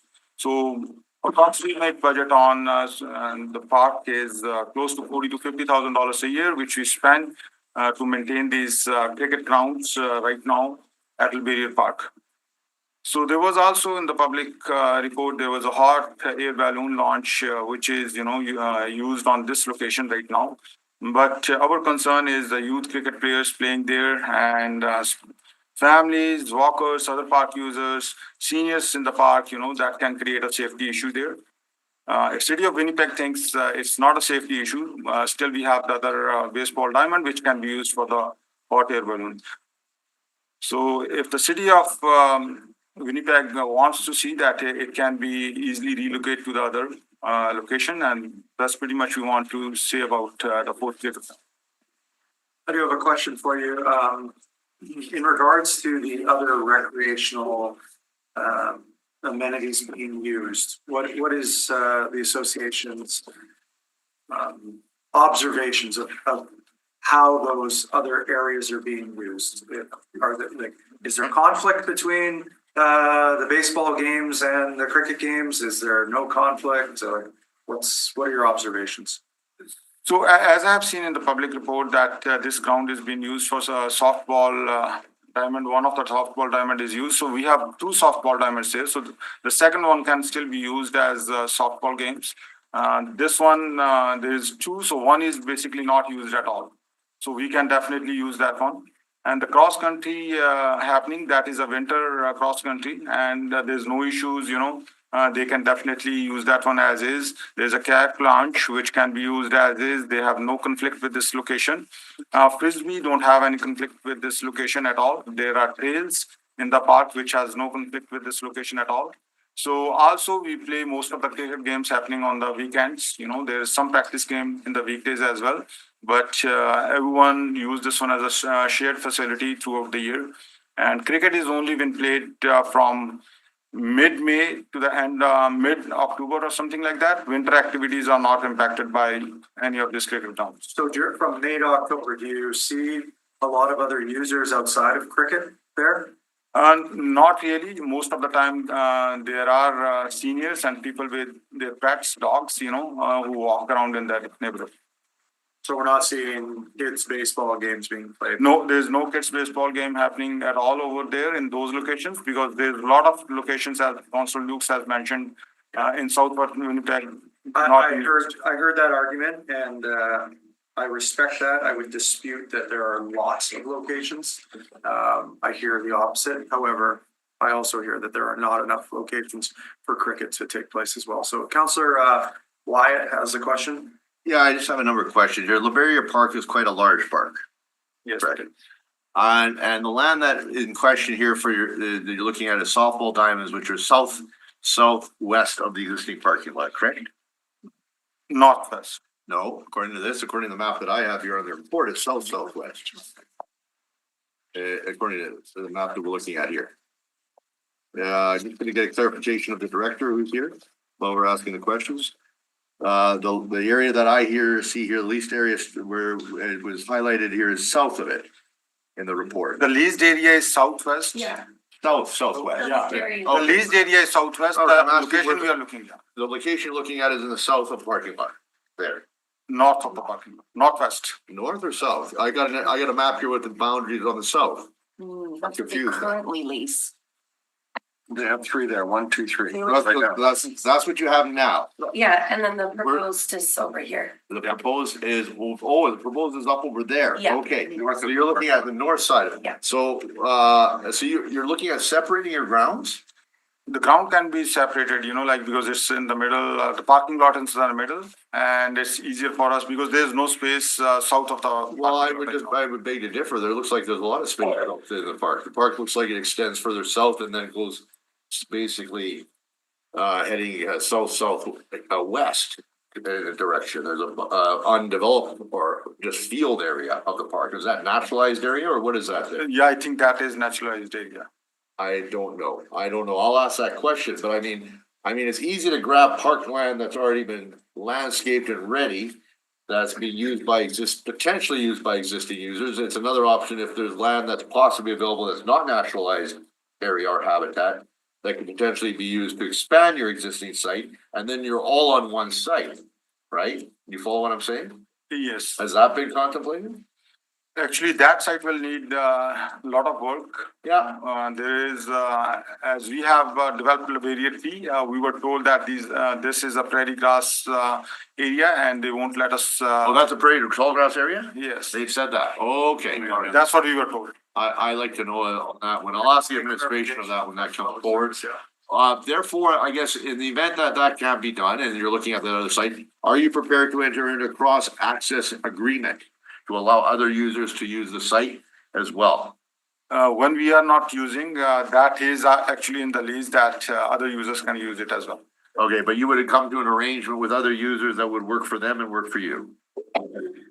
Basically, when we are playing cricket, it's in the evenings and weekends. So that's what we use the ground during the daytime. And when we are not using it, anyone is welcome to use that. And that's where the issue comes up, is prime time hours. So the question is this, if the city can actually say, and Parks and Open Space can say, well, we need this many nights. Are you prepared to put water in your wine and say, okay, these nights I'm not going to be able to use them? There's a cross-access agreement. Are you prepared to come to some arrangement there? It will depend on the programming, what city is looking into. If city is looking for softball or baseball diamond to be used at the time we are using it, I think that is no good for us because there is another softball diamond available next to it. I know, but there's gonna be, I guess the question is this, if the city's saying they're gonna lose the site and they need the site, however, let's say they only needed 2 nights or 1 night a week, are you saying to me that if you're busy every night of the week, sorry, we're not gonna give you any access? Is that what you're saying? There is a lot of other green space in the park which can be used by the city as well. Because this need, that's gonna cause a problem, Mr. Shai, because you're coming in asking for a site that's being used for something else. The onus is on you to prove to the other groups that you're not gonna negatively impact them. You're now telling me, sorry, once we have it, get away, we got it all. So the thing is, we are going to have a cricket pitch in the middle of the ground, so when we are using it, so basically at that time, no one can use it. Because there's a game going on. No, if there's a game going on, I get it, but I'm not talking about. All right, fair enough. Okay. Finish, please. Yeah, So basically, we will be open if we have no scheduled game on a certain day, or if there is something, scheduled by City of Winnipeg, they want us to give that ground for a day or so, that's not an issue, because we need to know in April, so that Right. our schedule is done in April for the whole summer. Right. We can definitely block those days. Okay, so basically what you're saying to me is you are prepared to enter a cross-access agreement as long as it's done in advance and as long as the city has their ducks in a row in advance as well. Yes, sure. So Okay. it's basically already written in the lease, so we will basically go with the lease what we have. And I guess I also want to know this. I asked the question kind of earlier of Councilor Luke. She said I should ask you. I'm new to the whole idea of cricket. I was not raised with it. I was raised playing softball or baseball or soccer. I want to know how approachable is your association and accessible for non-members of the communities that you mentioned earlier? So we are very much open. Anyone can join us anytime. We have organized some camps with, Canadian Army. We have organized camps with, some private corporations as well, some non-profit organizations as well. So we are very much open. Anyone can come join, or they can learn cricket, or they can use us in the summer, or we can conduct some camps as well. And how do you publicize that? How do you get that word out there to what I believe the community calls the mainstream? How do you get out to the mainstream? Mainstream, we go through our website and social media pages. Okay, so you do say that on your website? Yes. Okay, and in terms of cost, how affordable is it to become a cricket member player? Like to join your association, to get the white outfit, I believe you'll wear. What does that cost you? The membership is only $25 a year. Okay. But again, the cost of if they're playing the games and all, so that will be approximately $250 per member, depending on which division they are playing. Okay, and you mentioned youth. What about people outside of youth? Middle age, older? Are you targeting those groups too? Yeah, we have actually a senior league as well, which play on Wednesday evening. They are all 50 plus. Okay, you've answered those questions. I have two more. Long-term infrastructure. I guess we get groups, we sign over the field and say, oh, by the way, now we want you to pay for this and this and this. Thank you very much for the land. We want you to pay for it. How much are you prepared to come to the table to pay for this infrastructure? So we will take care of developing the infrastructure in the lease land we are asking for. So there will be no burden on city or any other. So you're not going to come back for us on a bunch of grant money from a community fund and all that stuff? Is that what you're No, we won't. Oh, okay. Well, we heard it here first. And then finally, then this is the most important question, Mr. Chai. Mr. Chai, is that I often run into situations, we've run into the past where a group takes over a park and then it becomes my park. Well, this is my park. You can't come in here. And it's like, well, hold on, this was a public park. And it's like, this is the cricket park. Go away. Is that going to be, I guess the concern I have is that parks should be there for multiple users. People of all backgrounds, and it was kind of the other question that I won't mention because the chair get all excited about. But I mean, everybody enjoys parks for different reasons. Adults, right? Consenting adult. Anyway, are you okay with that? Or is the association on the record saying we agree that this is a multi-use park, that this is not going to become our park, we're going to share it with the community as we're requesting it to be shared now? Actually, all this is exactly written in the lease, so. Okay, good. I'm glad to hear that. Thank you very much, sir. Thank you. I have no other questions. Yes, Councilor Dobson. Yes, on that site, you have three other, it looks like three other parks or three other diamonds. Cricket or whatever they call them. So have you had any issues with access for those three? No, we don't have any issue. General public also use the same grounds all the time when we are not playing. So during the daytime, we have seen a lot of senior groups coming to those shade structures or to the cricket field to use those ones. Okay, and how many years ago how many years have you had these particular sites? I think 6 to 7 years now. Okay, so you've had them for quite a few years, but you've had no issues. No issues. Perfect, thank you. Okay, final, all right, folks, we have a agenda to deal with here too. These are conversations that we can. No, but definitely have that's with a the question Manitoba she Cricket has, and I have just a Association couple at questions. any point in time. You folks are always available. No, We are always available anytime. Quick question. Please. You mentioned you're gonna raise money. In your lease agreement right now, do you have the option to, let's say, and I think it's an important option to have, but as long as it's done right, in terms of advertising on the site, like, sponsorship and that, like we put up permanent signage that's not obtrusive and not taking away from the park, is that something that has been built into your lease? I'm not exactly aware of that clause, but I think there is something in the lease which says that we have to get approval from. Okay, well, that's something to look at, and give you something, because I'm sure Councilor Lukes will want to put a picture and name up on a sign there. Councilor And maybe Santos, that's- your question? Carry on. No, it's okay. Okay. Okay, I can work with the Thank you. organization on Make sure you offer 12. Perfect. Thank you very much, Mr. Kelly. Thank you. Thank you, Mr. All right. Chairperson. Is it possible while the delegation is here, we can deal with this item right now? Number 4?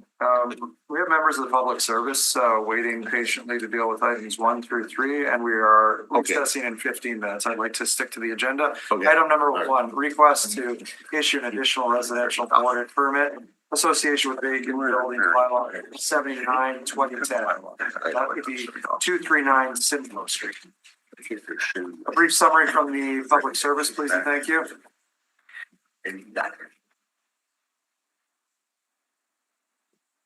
These first three items are community services issues, so Mr. Corey Burgess is here to speak to them. Morning, Mr. Burgess. Morning, Chair and Councilors. I'm Corey Burgess. I'm the Acting Administrative Coordinator for the Licensing and Bylaw Enforcement. We are speaking to reports 1, 2, and 3 today. All 3 are hearings requested by the owners or their representatives to request an additional boarded building permit for residential property. We do want to acknowledge that they are taking steps to appear before this committee to become in compliance with the bylaw. Mr. Chairperson, do we have a delegation on this item? No. We had no delegations? I'm prepared to deal with it now. Is there any additional information the committee seeks from the public service on this? Counselor Wyatt? Yeah, Mr. Chairperson, I'm gonna move that the administrative request be upheld in terms of the I guess denial in light of the appeal here. So. I'm confused. On page 2, you're moving that. If I may provide the overview, I think it might help guide the councilors on their decision. Please. No, I'm supporting your decision. You know what? We'll hear from Yeah, Mr. all right. Burgess. He's here. Let's hear him. Go ahead, please. Trying to save us time, but anyway, I'll carry on. Apologies, Councilor. This is different than most of our regular Okay. attendances here. Okay. And I think there's some context that would be helpful for you. Thank you. All right. Well, I'll provide an overview of the bylaw requirements leading to the request for a hearing and then provide specifics to reports 1, as well as 2 and 3 when we get to them. I'd like to also draw your attention to the enforcement summary and photos provided as part of the exhibits. The overview, the vacant building bylaw 79/2010 was established to regulate the condition of vacant buildings and discourage boarding. As the committee is aware, this is done for the safety of first responders and the community's well-being. Most service requests for licensing and bylaw enforcement are complaint-based and respond to community concerns about a vacant building. We receive these through 311 or as referrals from other agencies, such as the Winnipeg Fire Department. When a building is determined to be vacant, an information package is sent to the owner at the address specified on city tax or the company's office. This information package provides the owners that the building is deemed vacant and subject to the vacant building bylaw. We give them a brochure and all the additional information required. As it relates to boarding, owners of vacant buildings are required to secure the vacant building. The bylaw provides 2 options. Part 1 is conventionally secure the building. This means windows and doors that fit in the frame and are capable of being locked and secured. Part 2 of Schedule B indicates that they need to board it and provides regulations on how to board it, specific to the depth of board, the length of screw, the type of screw, and additional 2x4s. Additionally, the owner of a vacant building must not allow it to be boarded unless a boarded building permit or a boarded building exemption certificate have been issued.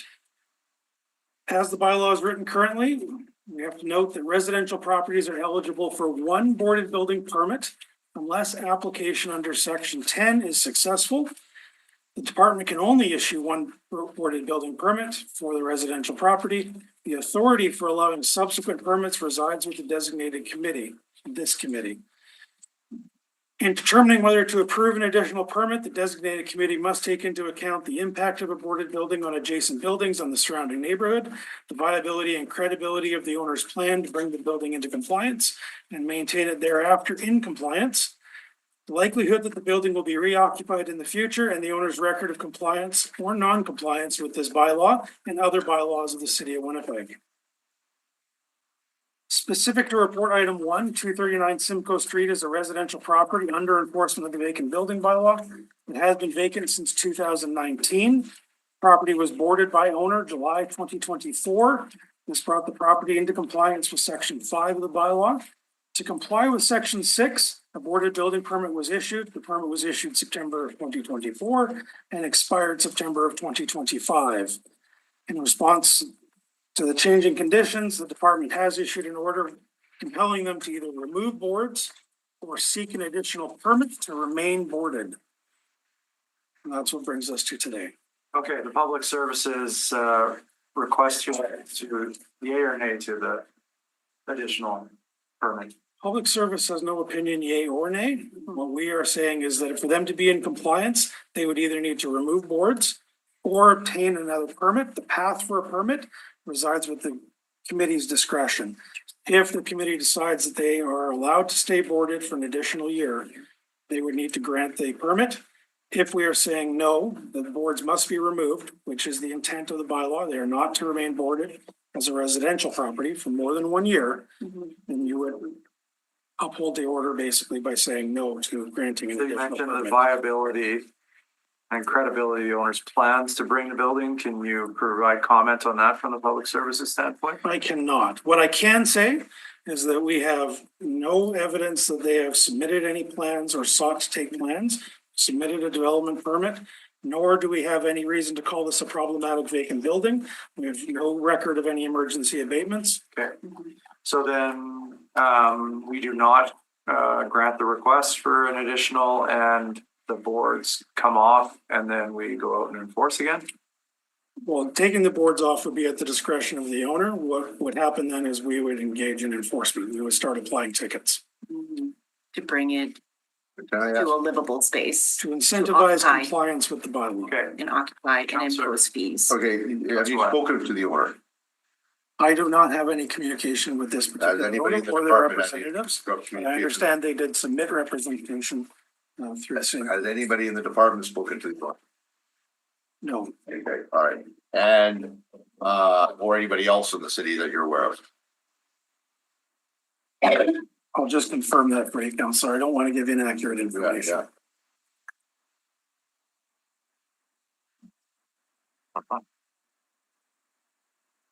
okay, I'm just waiting for the question.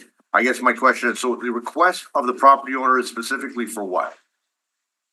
to have I want to know.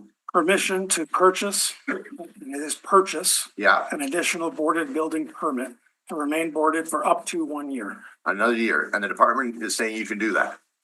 oh, no. You want them to Department is saying remove the that glass. We'd be happy to sell them that permit if they had permission from this committee. Apart from that, we would continue our enforcement, Which is ticketing. ticketing. Mhm. So, okay, and ticketing, how much is the ticketing going up by?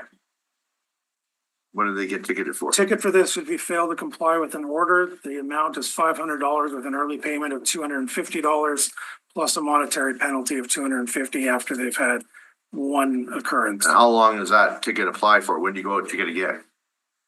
We would like to be out roughly every month, but it depends It's on gotta be resources. $500 a month, potentially. Plus. Plus. So $500 a month plus versus $2,500 a year. $2,700 a year. Okay. And why does this matter before us on now when in March, when this expired on September 18th, 2025? This is when it got slotted and when they took action, Who's were they? the representative. Yeah, but hold on, it's our permit. Why does it take so long to get this committee? Can tell you that we issued an order in October. Okay, That order resulted in the building being brought up to current standards for boarding. And then we issued Might I another interrupt order. here? in January. We're all looking at the appendix here. yeah, This is Cushman Wakefield requesting an extension to have an additional year. this is regarding Simcoe, this is Simcoe, The right? CW Stevenson's. You're right. I'm looking at the permit in question expired September 18th, 2025. Right. So why did it take so long to get this committee? I think this is pretty straightforward here, committee. Do we want to allow 1 more year of a boarded building, which either will be developed or come back for another year? Or do we want the department to start enforcing? I hear what you're saying, Mr. Chairman. My response is, my question is this, have we been charging $500 a month since the end of September? No, Why? we issued an original order in September, worked with them to get the boarding standards to where they should be. Okay. Because they had been boarded previously, but not to the changes made to the bylaw. Okay. When we target hardened by adding additional requirements. After that, we closed out that order. We reissued a new order in January, which has prompted them to come to this committee and request this. Why does it take so long to issue a new order? September 18th, and then you're issuing a new order in January? We've lost 4 months here where we could have been ticketing them and getting this property back on the market. Well, and I'm not gonna say we haven't been working with them and we haven't been doing enforcement. We've been on site and we've been working with them. But no, I can't say we've ticketed them for that particular. No, you didn't answer my question. Why did it take so long? Why is things not happening on this property for 4 months? It's a problem property in the city. And why are we letting it get scot-free for 4 months without any activity on it? And Counselor, to answer your question, we are not doing nothing. We just aren't doing what you're asking in terms of ticketing.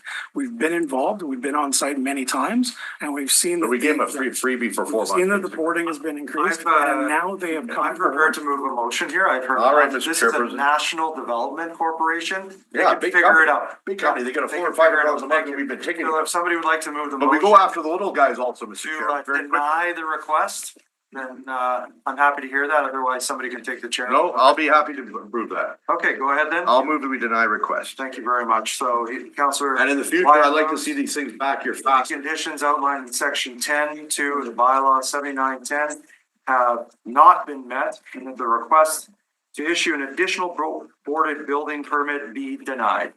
Correct, Counselor Wyatt? Yes, Mr. Chairperson. Thank you very much. All in favor? Aye. Opposed? Carried. I'll move adjournment temporarily for the State of the Union speech. We're gonna move on to item number 2 and work Okay. until 11:30, please. Oh, that's gonna take longer than 3 minutes, Mr. Well, we'll hear Chairperson. what they have to say. Oh, well, okay. Report item 2 is pertaining to 760 Boyd Avenue. It is the exact same conditions, slightly different dates, but essentially the same issue. I'm really going to find it here. Same thing, request for an additional year. How long has this thing been vacant, boarded for? This particular property was vacant since 2022, bordered by the city of Winnipeg in February of 2024. Yeah, complete blight to the neighborhood. Anybody want to move that this is request be denied? No, because this one is even worse. This expired on March 1st, 2025. So would you like to move that the? I would like to request that, lay this over, request the Director of Community Services come to our next meeting, explain why it takes so long for this to get here. That's what I'd like to do. Because our director here is not, this is not community service, this is community services, correct? Not in your one. I'd like to lay it over and ask Cindy Fernandez to come forward and speak to this. That's what I'd like to do, be quite honest with you. Aren't you part of community services? I am. Yeah. I move that we lay the matter over at our next regular meeting and request the director come and speak to this matter. It wouldn't be Cindy though, that would come here. It would be your manager who is right now. Winston Yee is our manager. Councillor Wyatt's requesting Mr. Yee can join us as well with Ms. Fernandez. Or we'd like to deal with the matter. No, we can deal with the matter. I'd like to do this. Oh, let's, okay, Do we have a mover? let's keep it going. I'll move it then. We'll deal with the issue. Can you just, or I can read for you. Are you looking to? I'd like to know what the Another problem request? Not, have not been met and that, the building permit be denied. All in favor? I'm gonna vote nay on the basis, I want the reason in the minutes for the very fact that it's not against what has been proposed, but rather we're not getting to the heart of the issue. I'd like to hear from the director and staff if there's a staffing issue here. I'm very sympathetic to that, but I want to hear that. Let's propose that as Maybe new business. new business. Thank you Sure. very much. So you're recording opposition? Correct. Thank you, Councillor Wyatt's recorded opposition. That passes by a 3-1 vote. We can move on to item number 3, which we also had a delegation here. Correct, same issue, same request, specific to this property, 847 Dufferin Avenue is a residential property. That's been vacant since 2022, boarded by owner February 2024. Brought into compliance with section 5, but is now here and asking for a second and subsequent board and building permit after theirs expired. I'll be prepared to move 6 months. I heard the delegation. I think he's sincere. So there was a request to lay over for 6 months. Yeah. Is that the? No, he wanted a year, but I'm not saying that. 6 months max. Counselor, would you like to move a motion that the conditions outlined in section 10 have been met and the additional board of building permit be approved with a condition? This committee can, under section 10.3 of the bylaw, require any condition that it seems reasonable be imposed on the additional permit. So would you like to move that it be approved subject to a condition that the permit be for 6 months? 6 months to allow them to get financing and they want to be able to knock it down, right? If I may, Yeah, Counselor sure. Wyatt, Sure. I would like this specifically to come back in September of this year so Sure. that we can deal with this. That's fair. And I would just want to emphasize that as long as the property is secure and in terms of children getting on the site, that's the biggest thing in my mind, right? Is it all fenced off and everything? Is it all? Not fenced off, but it is ordered in compliance with this bylaw. Well, I like to see it fenced completely until that such time so that nobody can get in there. Try to make it Not an hard. active construction site though. It's not, but it might as well be if you look at it. So, For us to order it to be fenced under this bylaw, it would need to be a problematic vacant building, and at present, it does not meet the definition of a. well, I problematic guess vacant building. I'll support the motion extended for 6 months, subject to voluntary fencing by the property owner. Failing that, then they'll be back here in a month. So Counselor, you'd like to move a motion to approve the permit, Right. subject to a condition that would you like to just set an expiry date? I would just say that they have, with 30 days to voluntarily, or 2 weeks to get fencing up on the site ASAP, to make it secure and safe. In the event that does not happen, it's back here in a month. So that the site must be fenced within 30 days. Voluntarily on their own. We can't impose it, but I'm Okay. saying it that be communicated to them. It'll be back here and then we can deny them their extra time. Must be fenced Yeah, by the owner, right. within 30 days of the issuance of the permit. No, they gotta have this fencing up within 2 weeks, so they can be back here in a month if they haven't done it. So are you saying lay it over from that? No, I'm agreeing with him, but I'm saying it'll trigger it coming back here in 30 days in the event he doesn't have fencing up in 2 weeks. My understanding is there's only an annual fee approved by council and fees and charges. And whether or not this condition would need to also cover a reduced cost for a 6-month permit. Yeah. That's what the committee was saying. I think they were just looking to, can clarify with the mover, but Well, you're thinking prorated the permit for 6 months, Mr. Chairperson? Because the full fee is a year, what are you thinking for 6 months? Prorated, the fee? Consider the pricing. Because that's what's being asked now.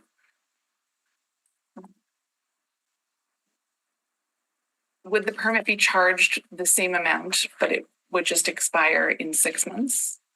Or you prorate, divide it in half what you wanted. The fee is set by council. Yeah, the fee is what it is. Okay, I'm not very looking good. for any. Okay, fair breaks enough. here. Good point. 6 months. Okay, sounds good, sir. Sorry, September meeting of property September development. meeting, subject to that fencing thing.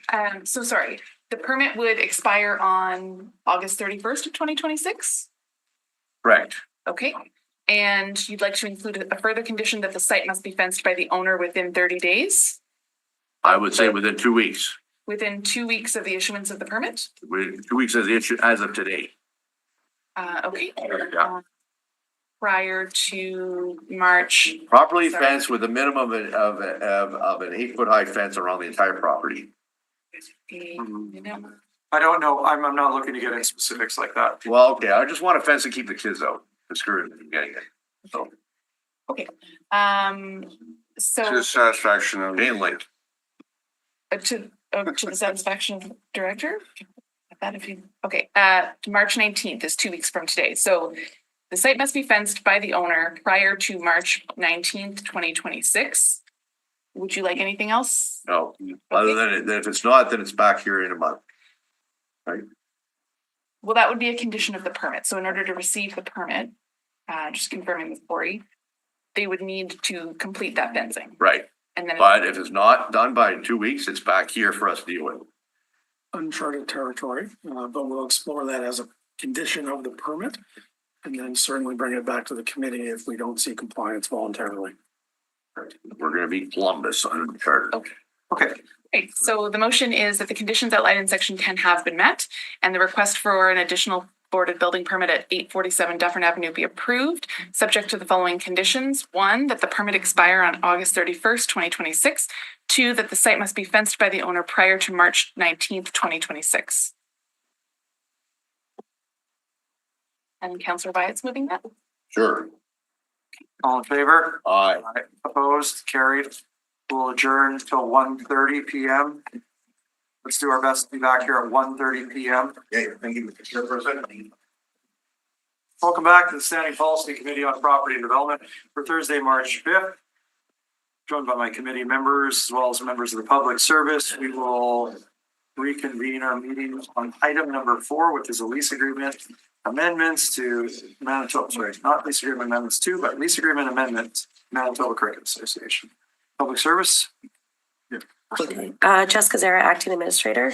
So this was a council made motion at the community committee to amend the lease area for the Manitoba Cricket Association lease at LeBerry Park. The public service asked for 90 days to report back on the motion in order to speak with the Parks Department.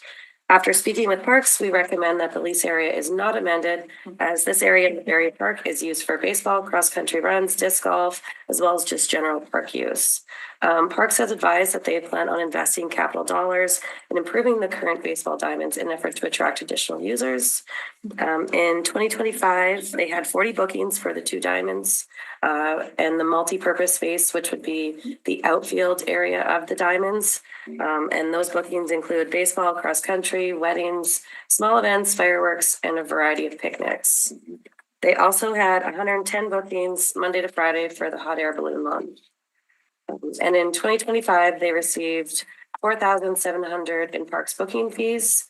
And we are recommending that the public service explore alternate sites in Winnipeg for constructing a new cricket field. Parks as well has met with the Manitoba Cricket Association and are in conversation with another location in Winnipeg. And maybe just one more thing to add, and Dave, you can expand on this. The cricket pitches are purpose-built for their use. Purpose-built. In that they have infrastructure in place. Yeah. And they have different dimensions.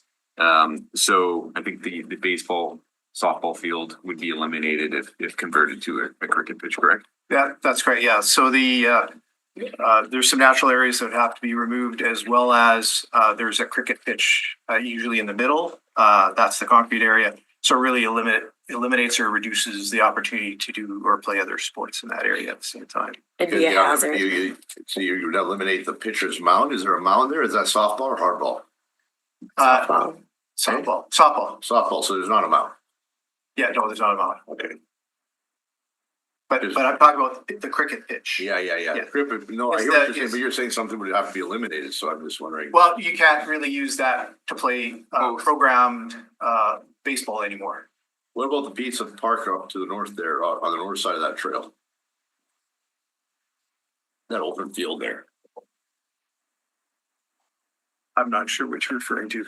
Right beside, there's a walkway that goes east-west kind of thing, parallel roughly to the river. Yeah, that's not enough room to put cricket pitch? Yeah, cricket pitch. It also changes in oh yeah, right. It goes up and down there. Yeah. Okay. Can just a couple more questions unless you guys had anything else to add. Well, I was just curious if you're allowing, you said there are, well, in the report, it says baseball diamond was booked 25 times for softball teams, but I heard a different number. There was another number that was floated around. Yeah, so we also included other bookings in the area. So the multi-purpose space would kind of be the outfield. So there were picnics booked there, weddings, events and stuff like that. Okay, but this particular softball diamond was only booked 15 times for softball. From my understanding, yes. Okay, and what about other areas of the city for softball? This, I'm assuming, is not the only location for softball. There are other areas in the city in the South End? Yeah, the softball folks are looking for more sites, actually. So we look at upgrading this site as an opportunity to give them more sites to play softball. Okay, so there is no, okay. I guess I didn't realize there were differences between softball and baseball. So the one that's south of the wherever this AT path is, looks like another diamond. Is that a different pitch? That's a different pitch, yeah. That, what kind of pitch is that? It's softball by Lipson there. Okay.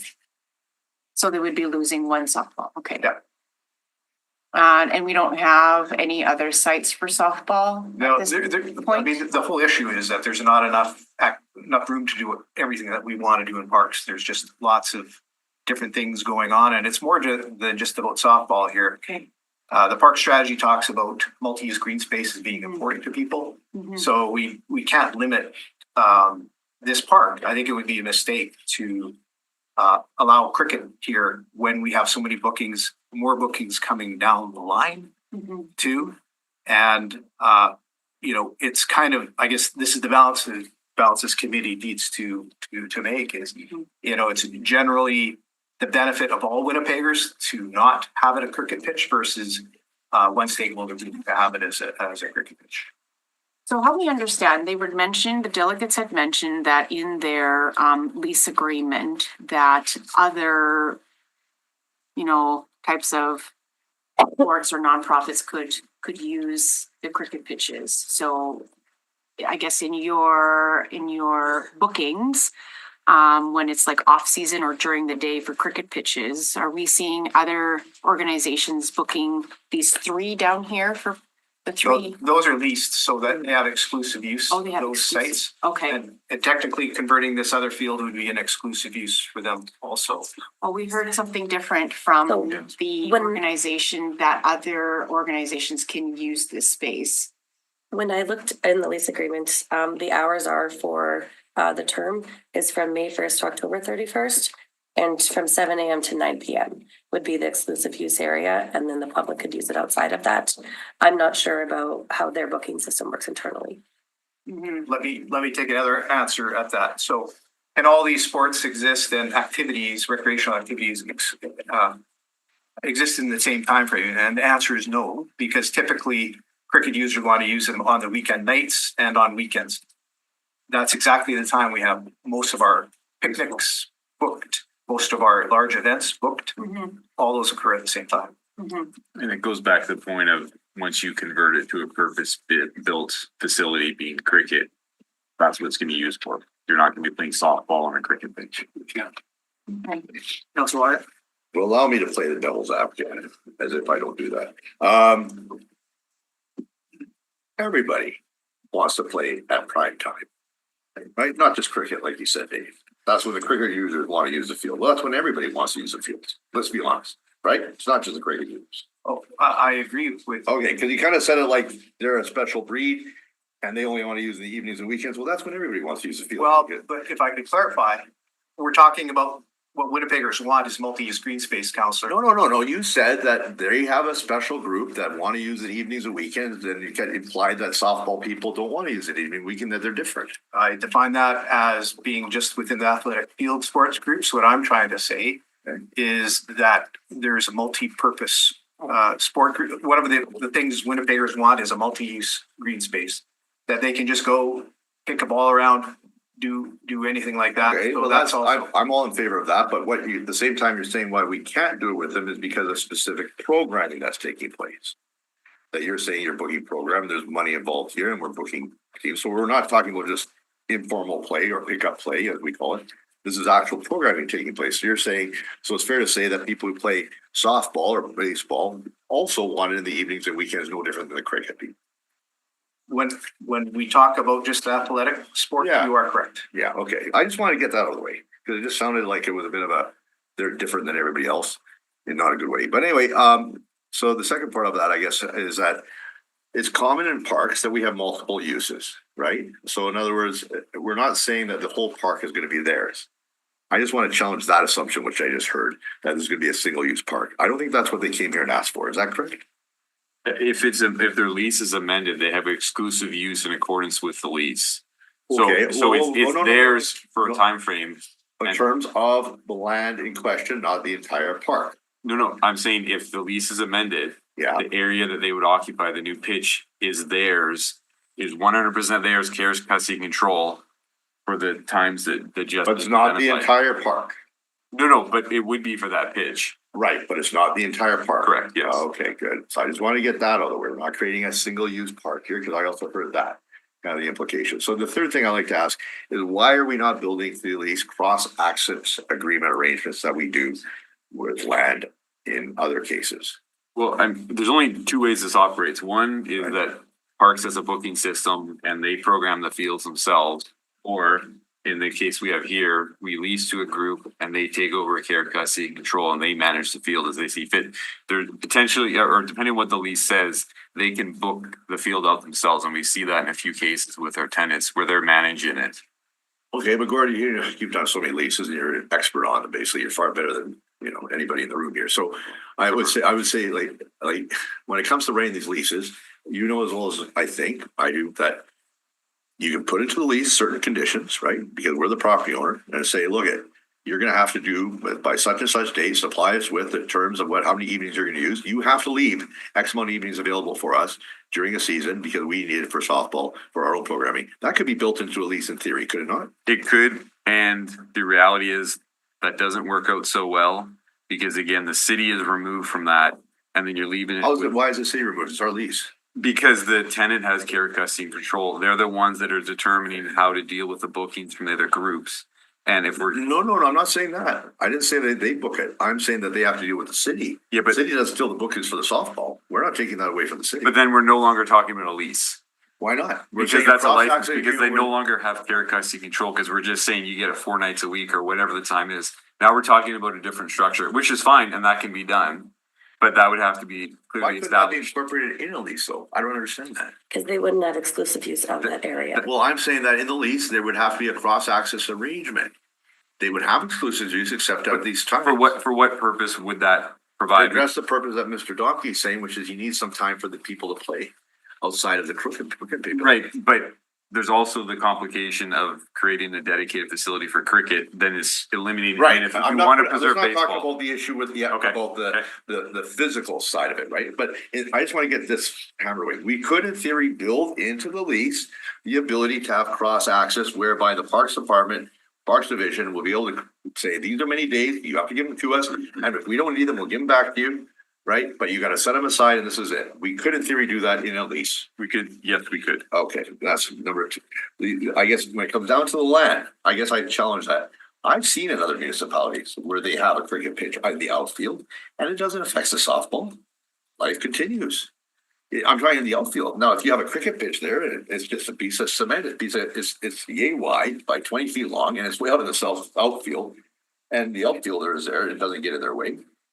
I don't understand how that would affect softball. We have a gravel infield for softball. Infield would be over there, but if you're out in the outfield, you got a big outfield and you got a cricket pitch in the middle of it. Well, how is that going to affect? I don't think we have the design spec'd out on what that looks like and how those two things can So in theory, if that can be designed, is that something the city can live with?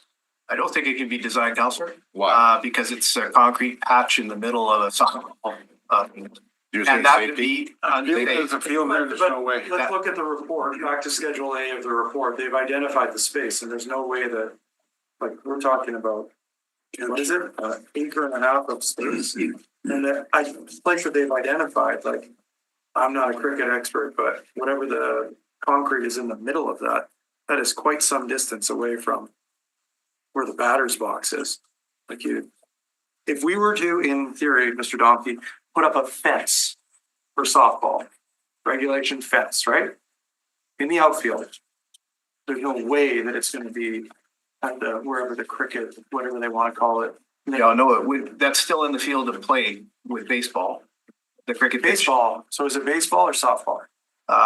Softball is the intention of that field. We're gonna restrip it to softball, but that still is in the field of play and it's unsafe. Like, you don't have to take our advice. Our advice is that. No, we want your advice. We want your advice. Our advice is that it's unsafe, just based on the bounce of the ball, how it's used, we don't do that anywhere else. Question on the question of Mr. Can I pick up where you left off? Okay, so on that question, I've seen it done elsewhere where we, if they're in charge of the field, they have to have a artificial turf that they would put down over top. It would be hooked into the cement concrete. They have these spigots, they would go in and they flat down, they wouldn't barely trip on them. And it'd be their responsibility to put that back into place and to remove it when the time comes for the users of the softball. All of a sudden now the field's convertible.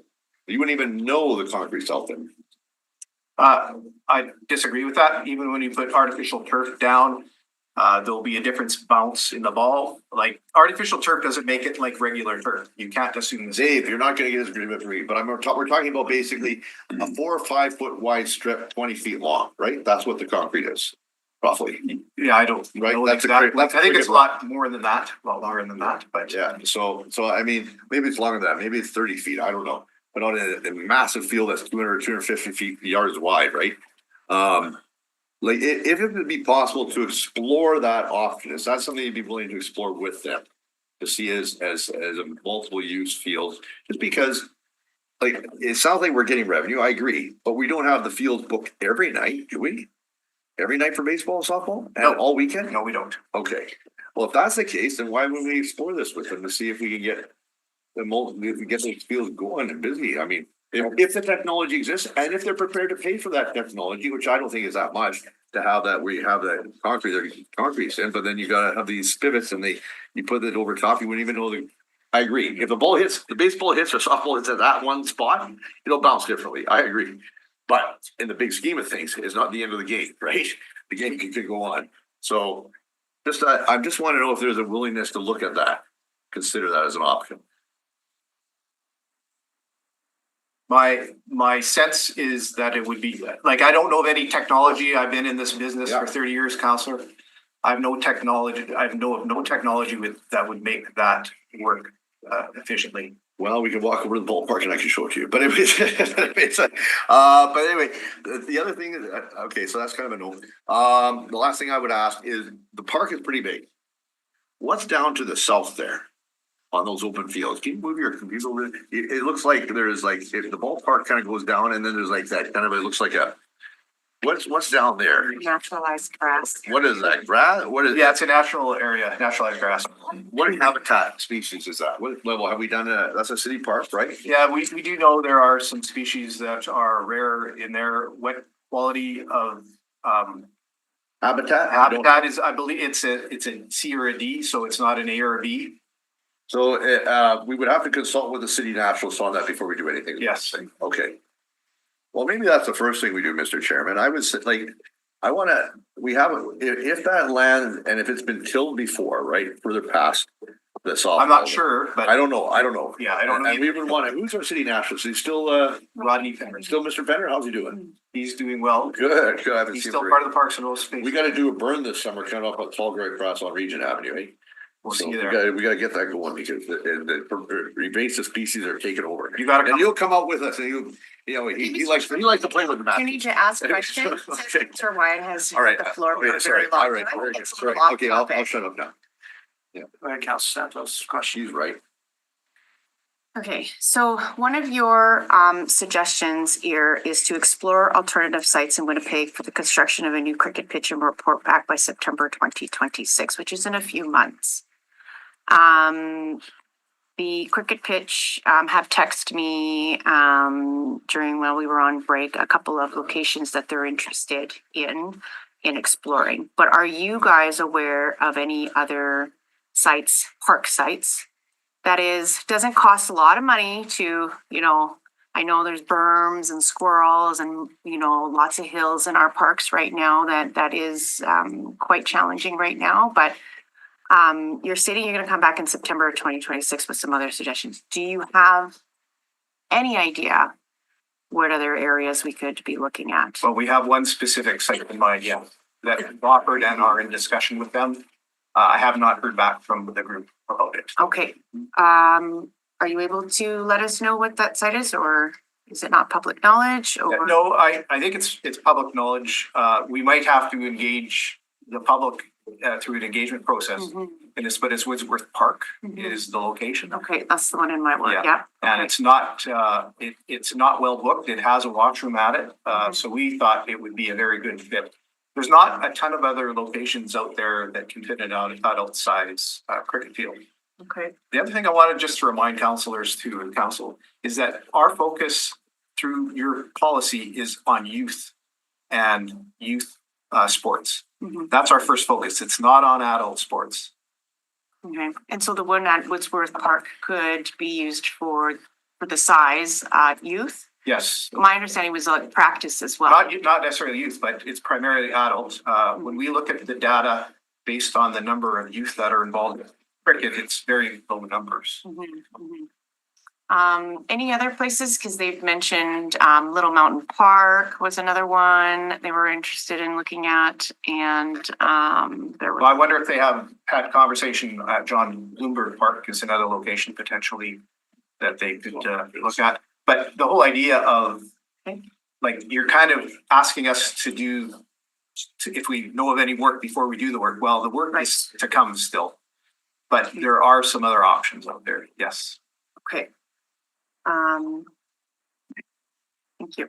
Okay. Just a couple comments.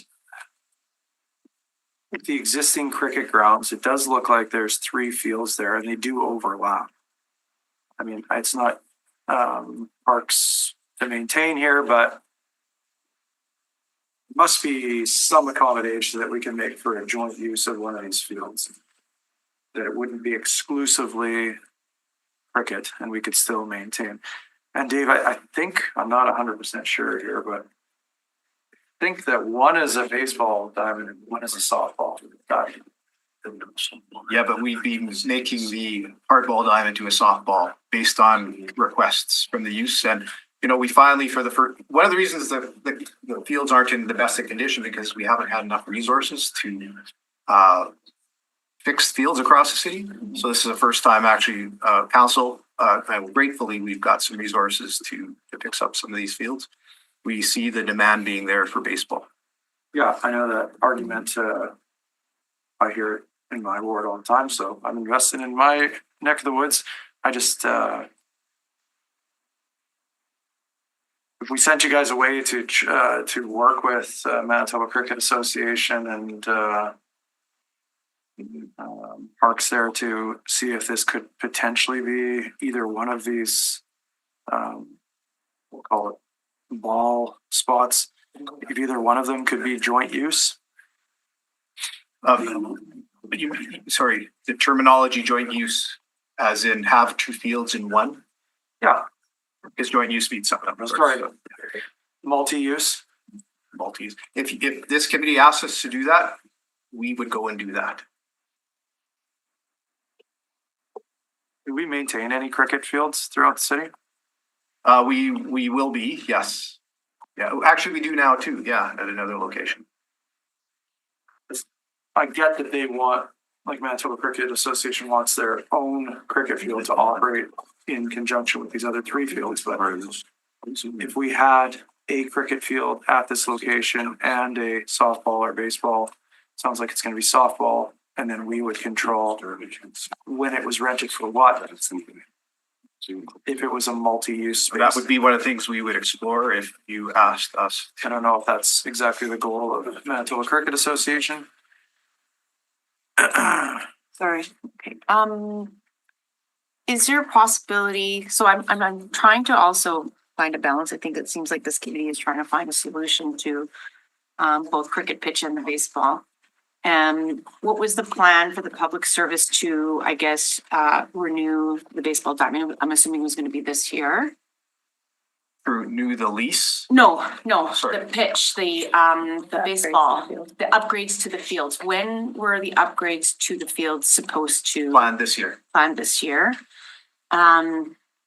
Is it possible to have a holding pattern? You don't do the upgrades, you go back and do the work with exploring alternative sites and figure out some of the other sites such as Little Mountain Park. I think there's a couple of other sites that I can pass along to that they had suggested that they were interested in looking at. Can look at Woodsworth Park again. And then come back to us in September, November to see if some kind of solution has.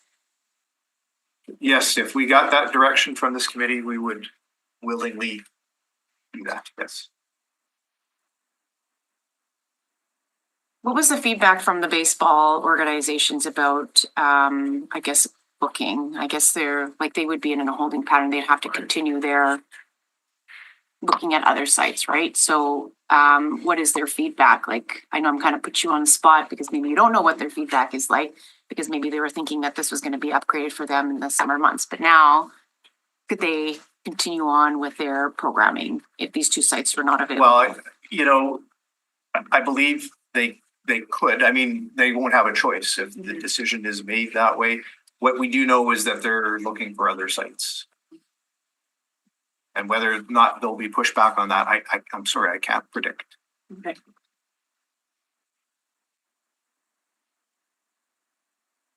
That's what. Yes, I'm curious, I'm looking at the site here. And we have they're asking for another one, right? They're asking for a site. And I guess, you know, I hear them, they're saying we're only looking for one, and we're talking about one softball diamond that's here now, right? There's one softball and one hardball. One hardball, okay, I see the softball, where's the hardball? The hardball is the one that they want that we would convert to softball. Oh, I see, that's the one you're gonna convert to softball, okay. So then the question I have is, I look down in the southwest corner of the southeast corner, and I see there's a real change in the topography based on the satellite imaging here. Like clearly this area has been disturbed, and it would probably take some work to probably restore it. Was there any look at, is that something that possibly could be explored? Well, I think, yeah, you had mentioned that earlier, that we could get the city naturalist out there to have a look. Right. We can do that. And I guess the question I have is this, I would foresee that their sport is probably gonna go like this. Based on the demographics in the city, right? And what's happening out there. And even if they are successful in reaching out to other communities, you know, like the Irishmen or the Scots, you know, people my heritage, right? It could continue to go like this, right? We would want to look at something where we're not talking about one field, we're back here 5 years from now, right? Is there a possibility that they could look at something where they could get a potential where there may be one field now and a phasing in for two down the road? And if that's doable, then maybe we need to have the discussion of that. I would be interested in referring it back for that discussion, Mr. Chairman, for that consideration, specifically to the lands to the south. That can be considered in consultation with the city naturalist, of course, right, on what's doable and what's not. Number one. Number two, how can we work with them to build in, and I know this is not your department, it's more the good counselor from St. Point Douglas. How can we build in that we can promote them more to bigger and broader community via our existing programming we do, you know, with the leisure guide and everything? We don't do enough of that, I've always felt, in terms of community groups, promoting them to say, hey, by the way, you can pick up the phone and call this group and you can play cricket if you want. It doesn't cost us anything, just a square piece in our leisure guide, right? I've often wondered how we can do that better and just promote that community a little bit more in terms of a recreation sport, because it is a sport that's watched by or followed by what, 2 billion people. It's probably bigger than, well, it's definitely bigger than our football, our version of football. It's probably rivals that of soccer, or what we call soccer, in terms of actual numbers of fans, right? So I'm just curious about that part. And I would like to explore that a bit. Is it possible that, like, how much time would be needed to sit down with them, discuss options and looking at the basically towards the end there at the bottom, expanding towards that way, on the site, working with Mr. Penner. So, sorry, you lost me a little bit there. I'm sorry. Maybe I didn't quite understand it. Basically, go back with them, just sit down with the association and say, can we sit down with you? We would say to them, can we sit down with you, yourselves and Mr. Penner, and say, is there a possibility that the site could be expanded on that way? Yeah, no, I've already said that we can do that. Okay, great. That's fantastic. Thank you. Well, I'm not saying we'll agree to it, but I'm going to say we'll explore it. 100%. I hear you. Let me be clear. Yes. That would be, I think it'd be the first step, right? Rather than, if we send them on a whole, I mean, we have a ton of we have a lot of spaces. I hear what you're saying, Dave. We can do a whole analysis, but they already got a home here. There is the benefit of having everything at one place. You know what? It was groups, or there are volunteers, you know, they split up all over the city right now. You know, if that's their kind of their home base, let's try to help them with that, right? So that's my thinking. Anyway. What's the plan with the softball field? What to do with it is to open it up for booking, to repair it and open it up for. So you're repairing both. You're Yeah. converting the baseball. We're up Both of them, yes, both fields. You could probably repair the one Oh, there. and then have a holding pattern on the one at the north of the AT path. So the one in the Oh, blue that's soft. circle That's pretty rough. have a holding pattern. And then the one in the south, up the south side, that pitch needs TLC. You could probably get that one up and running for softball this year. Yes, well, Okay, that would be my suggestion if anybody's amenable to that, holding pattern on the north side while we explore alternative sites in Winnipeg for the construction of new pitch and report back here, together in conjunction with reviewing with the city naturalist to review the naturalized area south of the 3 cricket pitches for possible expansion for a 4th pitch there. I'm not against that, So it'd be a new, can I ask a question as pertaining to that? does that make sense? I'm just looking to the, looking to okay, the department first. Does that make sense? You would need a recommendation to conduct with the city naturalist to review the naturalized area south of the 3 cricket pitches for Yes. possible expansion. yeah, Okay, can that come back with the report back in September of Yes. 2026? yeah. Okay, so that would be a new recommendation.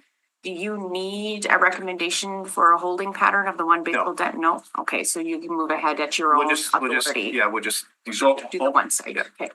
All the maintenance is gonna go on the south one right now? South baseball? Yes. Diamond, you're gonna convert it to softball? Yeah. Yeah, it is softball now, but we're gonna fix it up. It needs some work done to it. Yeah, cause it looks like it's all gravel interior. That's typically not softball. To clarify, you want the public service to look at whether a leased cricket pitch could go on the naturalized area? Correct. What is naturalized area? There's a prairie grass, correct? Well, we don't know what it is yet. It's called habitat. Well, I think we know what it is. I think Yeah, just you have to confirming. consult what with- We have to consult and find out the extent of it. Yes. And, Yes. yeah, I don't know what's naturalized or not. A lot of it looks pretty disturbed on there. Yeah. Well, just because it looks disturbed doesn't mean that there's animals living there. Oh, no, I agree 100%. That's why I said for Naturalized sure, for a 100%. We got it, absolutely, Counselor, I agree. I'm all in favor of the animals, don't worry. The question I have is this, let's see. I look at, to Counselor Dobson's point, I look at the infill, the softball pitch, and it looks pretty rough from the space. Now, I don't know when this was taken, but how many games were played on that softball pitch last year? I think there was officially 15 bookings. 50? 15? 15. 1-5? 1-5 bookings on one softball pitch? But other people probably. But hold on, that doesn't add up to the numbers you were saying earlier. Well, the other numbers included other bookings for the space. Oh, so you mean not softball related? Yeah, So that could be offset somewhere else easily then. the other bookings. so we expect there's a demand for baseball. We expect that there will be much more, Counselor, as a result of that. I mean, the other thing that we're forgetting in this whole discussion, I didn't mean to open this up, Mr. Chair, but it's more than just baseball versus cricket. We've got a number of cross-country runs that go, we have hot air balloons coming and going, we have disc golf.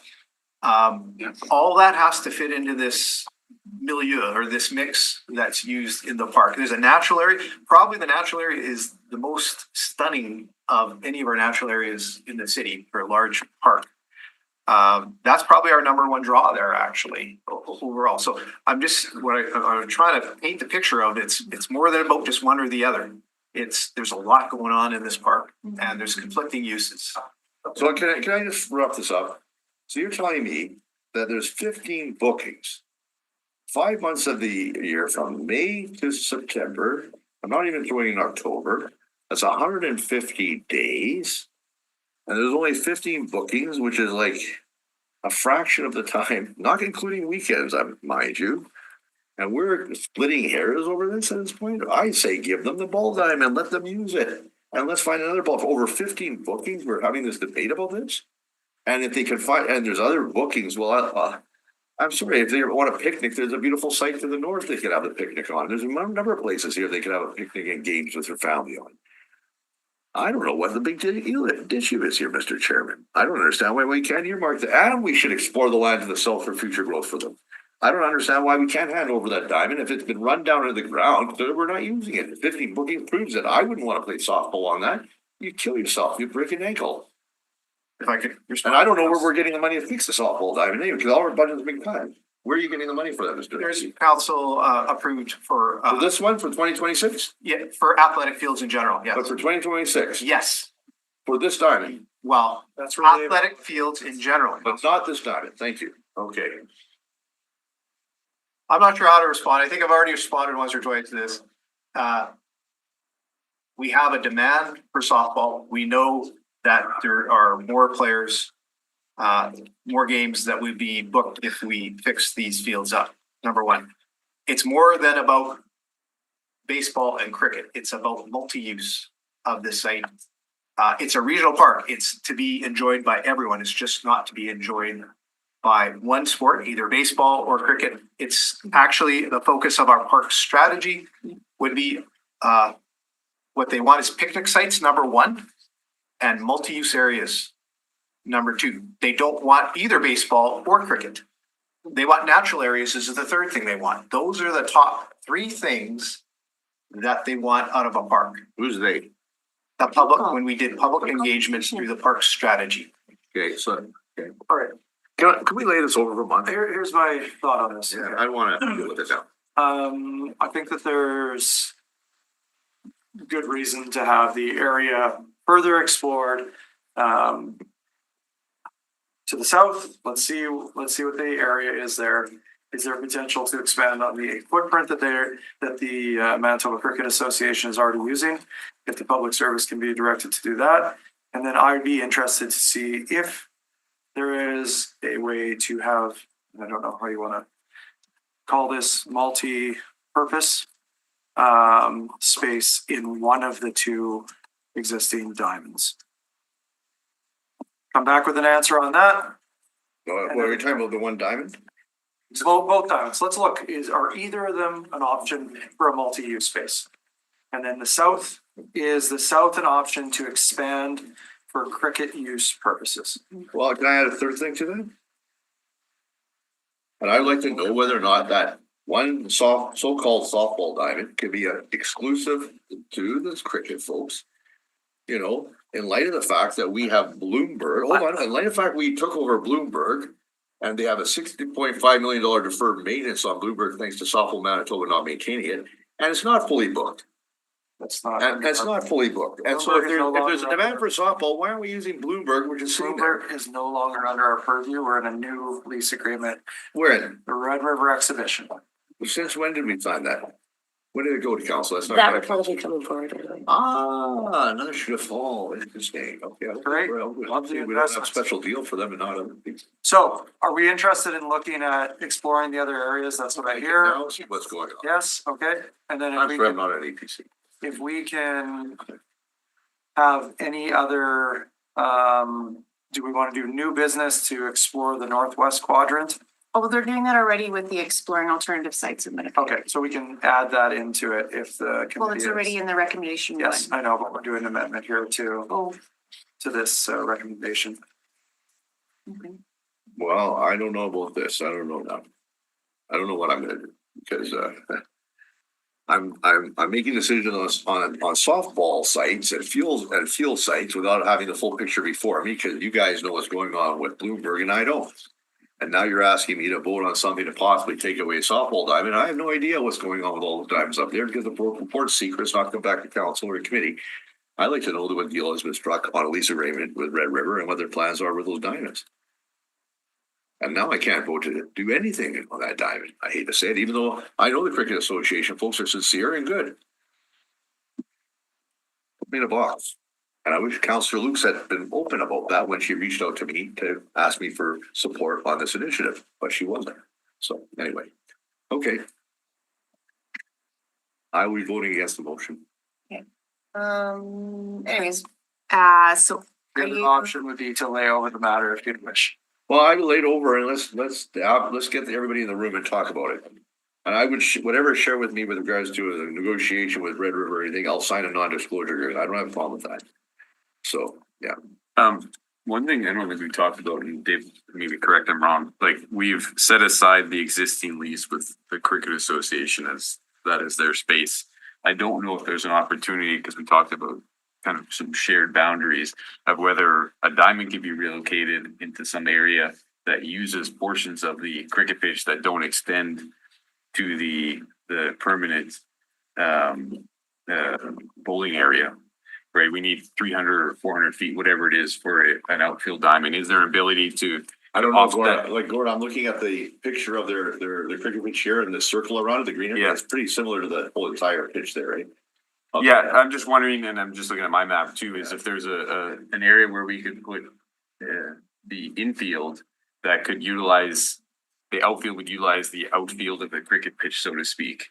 If Dave, if you know what I'm getting at here. I don't think there is an opportunity to do that, Gord. I think the better options is the ones that we've talked across this table about exploring the southern end of. So then corners, see if that can be modified. Okay, why don't we lay the matter over till next month and we can discuss it.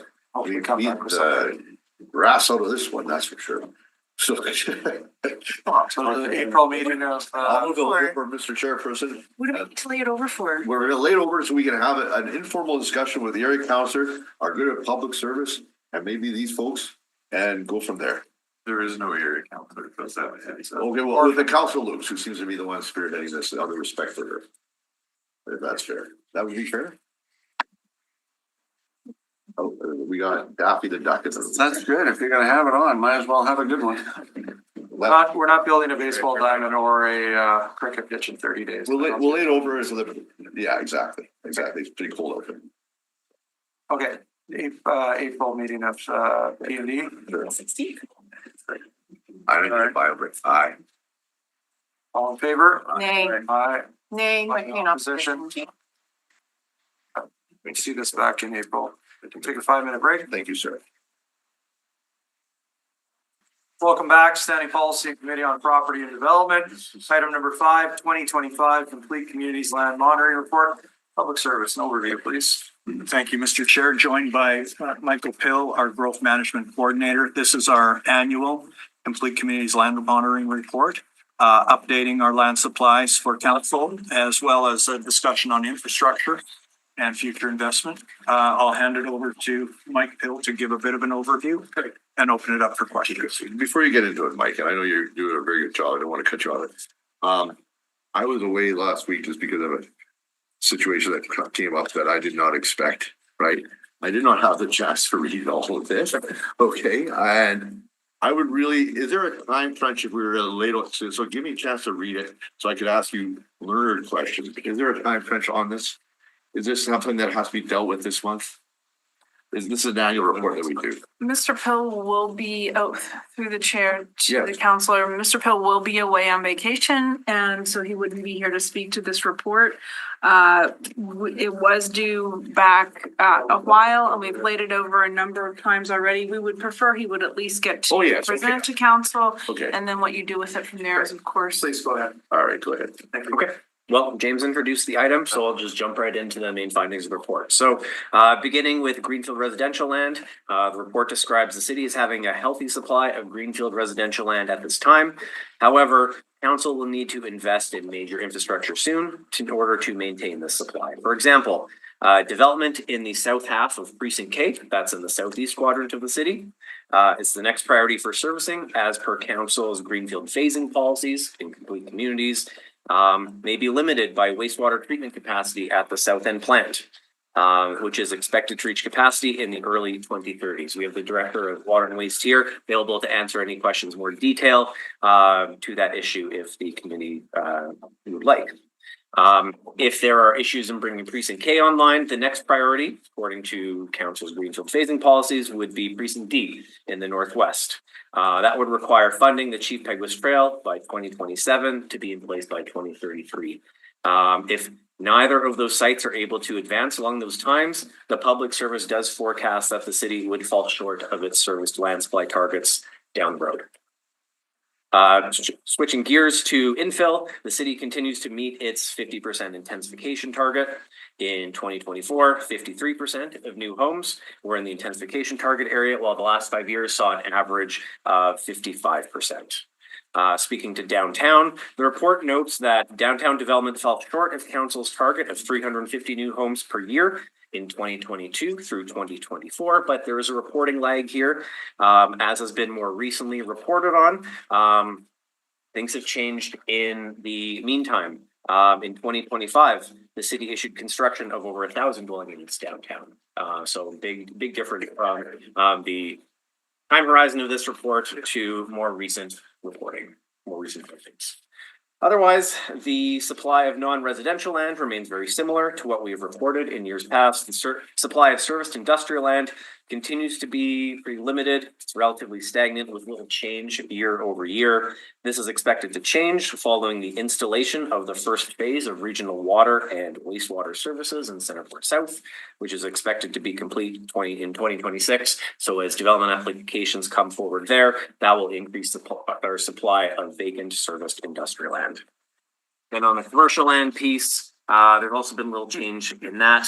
The city continues to maintain an oversupply of commercial land with modest rates of commercial land absorption combined with limited new commercial rezonings coming online. So these conditions are likely to result in continued residential development interest in commercial zoned lands, which would not be inconsistent with recent council direction for malls and corridors, et cetera. So, yeah, that's an overview of the report. Happy to answer questions. Are there any recommendations in this report that would affect council policy? There's no recommendations other than receiving this as information. Okay. You mentioned the servicing red flags. Are there any suggestions in this report that council should change existing practices such as subsidizing major interceptor upgrades for major developers on greenfield in the city? The report doesn't consider that. Was that mentioned in the report? No, I think the intent of this is just to, describe land supplies and the infrastructure implications tied to those land supplies. Those are some bigger questions that are being asked. That may be, there may be a different conversation. Fair enough. But so the assumption is being made that the servicing obligations that you were referring to, specifically the first precinct to the southeast, south of the perimeter, that have serious servicing constraints, both in terms of plant capacity as well as the ability to get the sewage or what have you to the plant, that the assumption is being made that the city will continue on and pay for the cost of developers to have an interceptor. Yes, this report is flagging infrastructure that, as per the current development agreement parameters, would be the responsibility of the city to. Right. So if you have a water main, if you're a sewage pipe or your water line goes like from your house, from the sewer line in the street, to your house, who pays for that? Local infrastructure is paid for the developer. No. Let's say you live in an existing house. Who pays for it? Who pays for it to hook up? Something goes wrong with your house. And I'll answer the question. You pay for it. Sure. Okay. So the question I also ask is, well, to get the pipe to the developer's land, why is he not paying for his own pipe like everybody else is? I guess you don't have to answer that question. Yeah. The other question I guess I have is this, is that in the report on page 100, we're working on an active secondary plan right now in South Transcona. The information here is quite a bit of not a bombshell. I'm assuming they have it, but what impact will this actually have on the secondary plan, which is right now before staff and being considered? It hasn't been filed formally yet, but I understand there's a lot of back and forth. So I'm just curious about the statement and claim made here with regards to the wastewater servicing. And I'm not too sure if there's any, I know land drainage is also a big issue in the area. Is there anything the director wanted to comment on that? Well, maybe I'll just begin and then you can add anything. Basically the land monitoring report follows secondary planning processes. Okay. It's not intended to lead. This is intended to capture anticipated servicing requirements or anticipated implications of developing. A secondary planning process will study these issues in greater detail than this does. So we update this every year as more information becomes available. So through the secondary planning process, if we learn more about servicing requirements in South Transcona, well, the next year's report will capture that. That's a good answer. And then I guess the question I have as well, did the report contemplate the existing arrangements, since you mentioned the treatment plants both in the northwest and in the south? Did the report also capture the need or the existing condition or the existing arrangement we have with the municipalities to the northwest of the city, whereby we sell them the opportunity to have capacity to plant, and that would allow us to have some more leeway with regards to plant capacity? Was that something that was looked at in the report at all, or? No, that's the level of detail that it doesn't go into. Okay, so in terms of capacity issues, but we didn't isolate that part. Okay. And I guess the final part here is, did the report look at any kind of funding options or issues with regards to servicing or anything like that?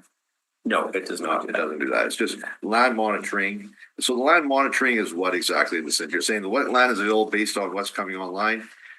Do we still have the policy? Maybe this is the director asked, do we still have the policy whereby we informally my last take on it was we suppress infill in terms of capacity issues to ensure that greenfield can come on. No, we don't do that, Councilor. No? Okay, then I must have read something wrong. Okay, thank you. Couple questions. Thank you for the report. Extensive, obviously.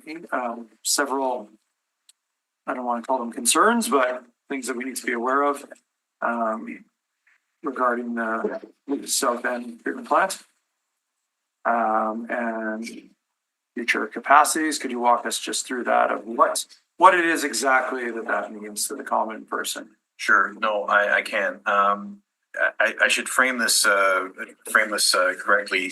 There isn't. This is not a similar situation that we have with the North End plant. Okay, North End plant, serious capacity issues, long identified, working rapidly towards addressing that. And there, you're in the North End. You're building 3 new structures. 3 new projects, correct? Well, 3 projects. Yeah, there's multiple structures involved, more than 3, but no, it's the South End plant. Now we're in the final stages of completing an upgrade of the South End plant. So it does beg the question, well, you just finished an upgrade of the South End plant. What are you talking about capacity issues? And it's a fair question, but the reality is this is our flag of potential capacity issues in the 2030s. Is part of the routine wastewater capacity planning process that we do. The plant upgrade we just finished, designed in 2014, was designed for a 2030s timeline. Yeah. And the upgrades at the South End plant, the primary purpose of those upgrades was to increase the type of treatment being done, to increase the high rate flow, the wet weather flow capture, and to biologically remove nitrogen and phosphorus. So the type of treatment was upgraded. This wasn't expanding the plant for a 2050 timeline. It was meant to upgrade what we treat at South End into the 2030s. So here we are. It's middle of the 2020s, and what we do, and this is common with all our plants, is when we take a look at what we're doing. How we're meeting our license requirements, what the projected populations are, what the expected build out is in different serviced areas. And so right now we're in the process of reviewing plant performance and those population projections. As a matter of fact, council approved this 3 months ago in December, our South End plant facility study, which is underway right now. We should have that study done in about 1.5 years, 2 years. The type of 2 years, we'll have more answers.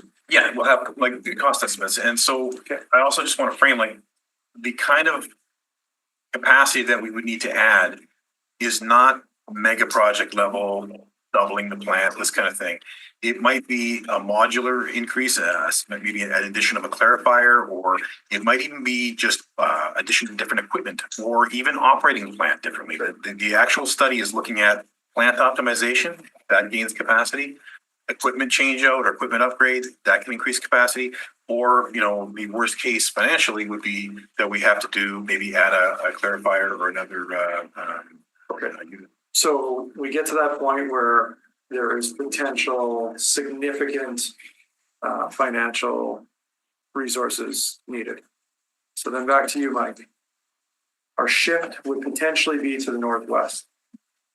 However, as you noted, that would require the construction of Chief starting in 2027 and being completed by 2033 is our current estimates. Okay. And what is the timeline currently on Chief with master transportation or the transit master plan? Transportation master plan by that? I think the transportation master plan considers it as more of a short-term project without getting to that level of specificity. I think it would require a little bit of an acceleration based on their current planning. But it seems like things are picking up in the northwest right now. We don't know what the flavor of the day will be from other level of governments to fund infrastructure. So we probably need a partner there. Nobody from Public Works here, but I want to say that Chief, maybe Councillor Wyatt, you've been at times intimately involved with the Chief extension, 700+ million, I think it is at this point in time. somewhere in that neighborhood? Well, last I heard was 900, what I read. Sorry, Yeah. okay, Might be closer to 900. 900. So then we're up against another significant capital investment. Where is our next move if A and D do not pan out? A nor D pan out. So I'll refer to the Greenfield phasing map. It ranks all the future greenfield areas through as tiers 1 through 4. So after D, which is tier 3, you're into the tier 4 sites, which includes the remainder of Ridgewood South, precinct Q, which requires the Biltman Parkway extension or anticipated. There's a precinct B also in the northwest, but that is closely tied with precinct D as well. Yes, okay. So essentially the lesson from this is that we are going to need, regardless of where the next greenfield is that we're going to need significant capital investment. Potentially, sorry, I know Tim, you're making you cringe over there, but potentially, and we'll find out what the requirements are for the South End plant in the next 2 years. Yes, and I'm trying to say that the worst case scenario would be if we had to add like another primary clarifier, it would be, yes, tens of millions, not hundreds of millions like we're seeing in North End plant. This would be part of, would be put into our budget forecast and handled through our either environmental projects reserve or future rates into the 2030s. Okay, thanks. A couple questions here.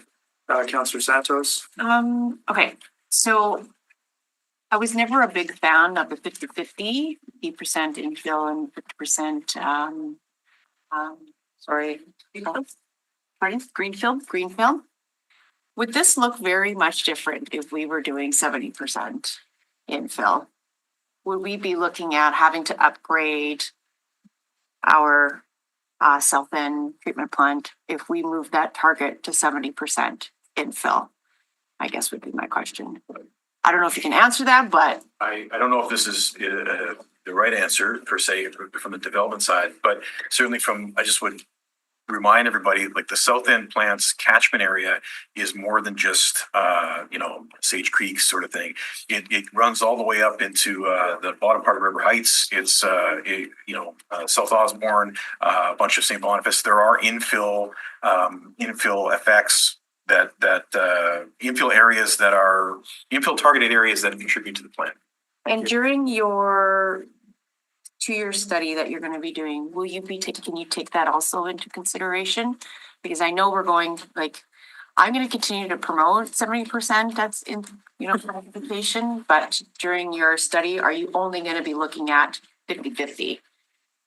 No, I think we would look at trying to project the wastewater flows based on like a residential density that is changing. I think we see over time there's a densification happening even in new areas. They're denser than before, but also again, very important, industrial wastewater flows have a disproportionate effect on capacity in a wastewater plant. There are some industrial areas, some of the Fort Garry industrial area is serviced by this plant. So again, we have to try to forecast how much kind of wet industry is there too. So I guess the short answer is yes, we would try to anticipate a realistic projection of the type of development that would happen in the catchment. Okay, Councillor Wyatt. Just a couple points, just really quick. It's kind of related to this. It's kind of in your report, it's not a report, but it's like saying, not talking about the elephant in the room. Okay, so then that is this. I said, the development industry has had this relationship where we have had at this council for whatever, good or bad, for a long time, where we pay for the major interceptors. I think we got to put that on the table. And I don't know if you're hearing this behind the scenes at IEPC or not, but now you're hearing from me. I've been around the block for a bit. Now, the other thing that I guess I want to say on that one is just because we got our butt handed to us in court over the impact fee, doesn't mean we can't have area charges dedicated to regional infrastructure for new roads for sewers and water. That's something that we should be contemplating in the future, in the very near future, especially if we're bringing on these precincts that you're talking about. Because I drive up and I drive around Northwest Winnipeg and I see stuff that should have been installed by now that hasn't been installed or hasn't been paid for by the developer or is getting on. There's an inconsistency. And the area charges makes that even. And I guess I point to the Arnhem Rosser, which I recently had a chance to look at their area charges on their industrial lands. They're charging $53,000 an acre, $3,000 coming back to the city. Huge. And that's on industrial. The other point I'd like to make, Mr. Chairman, before, and I want to thank you for the report, is that we're getting our butts also handed to us when it comes to our competition on the employment lands situation. The chair spoke quite well eloquently when he asked the mayor a question at the last council meeting about the tax assessments that were coming out. I think it was the last meeting, or the meeting before that.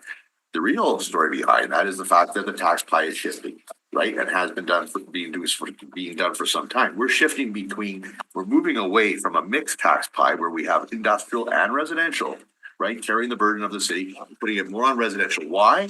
Because we're letting the rural municipalities around the city, which I'm interested in seeing the drawing in your report, on employment lands. I don't even know why we have, it's good to flag our competitors, mind you, but they're kicking our butts. Right? And we have to come up with a strategy to turn that around. We have a lot of existing brownfield sites in the city that can be redeployed for new industrial, right?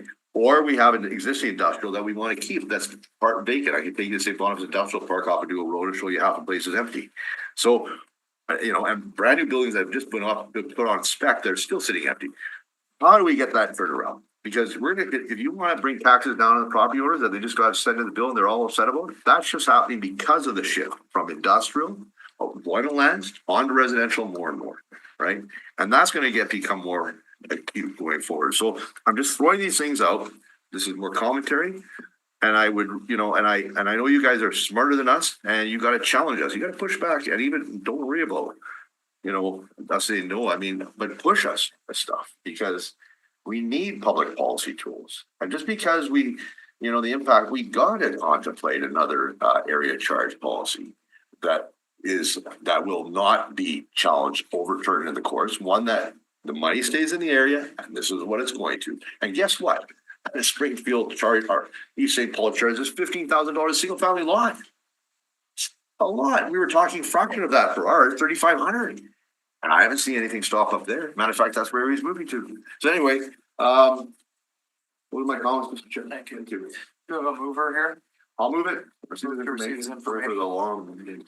Thank you very much. All in favor? Aye. Opposed? Aye. Carried. Sorry. I'm in favor. The staff are doing a great job. Thank you very much. Yeah. Moving on to item number 7. Report on application. It's life. Yes, I like this. Welcome to golf for you. I'm just saying, Mike, welcome to Barry. Yeah, Mr. Chair, item 6 to be received this information, still no additional variances or conditional uses received on Schedule AC, our low density infill bylaw. I'm sorry, this was which one? Yeah, but what do you mean no?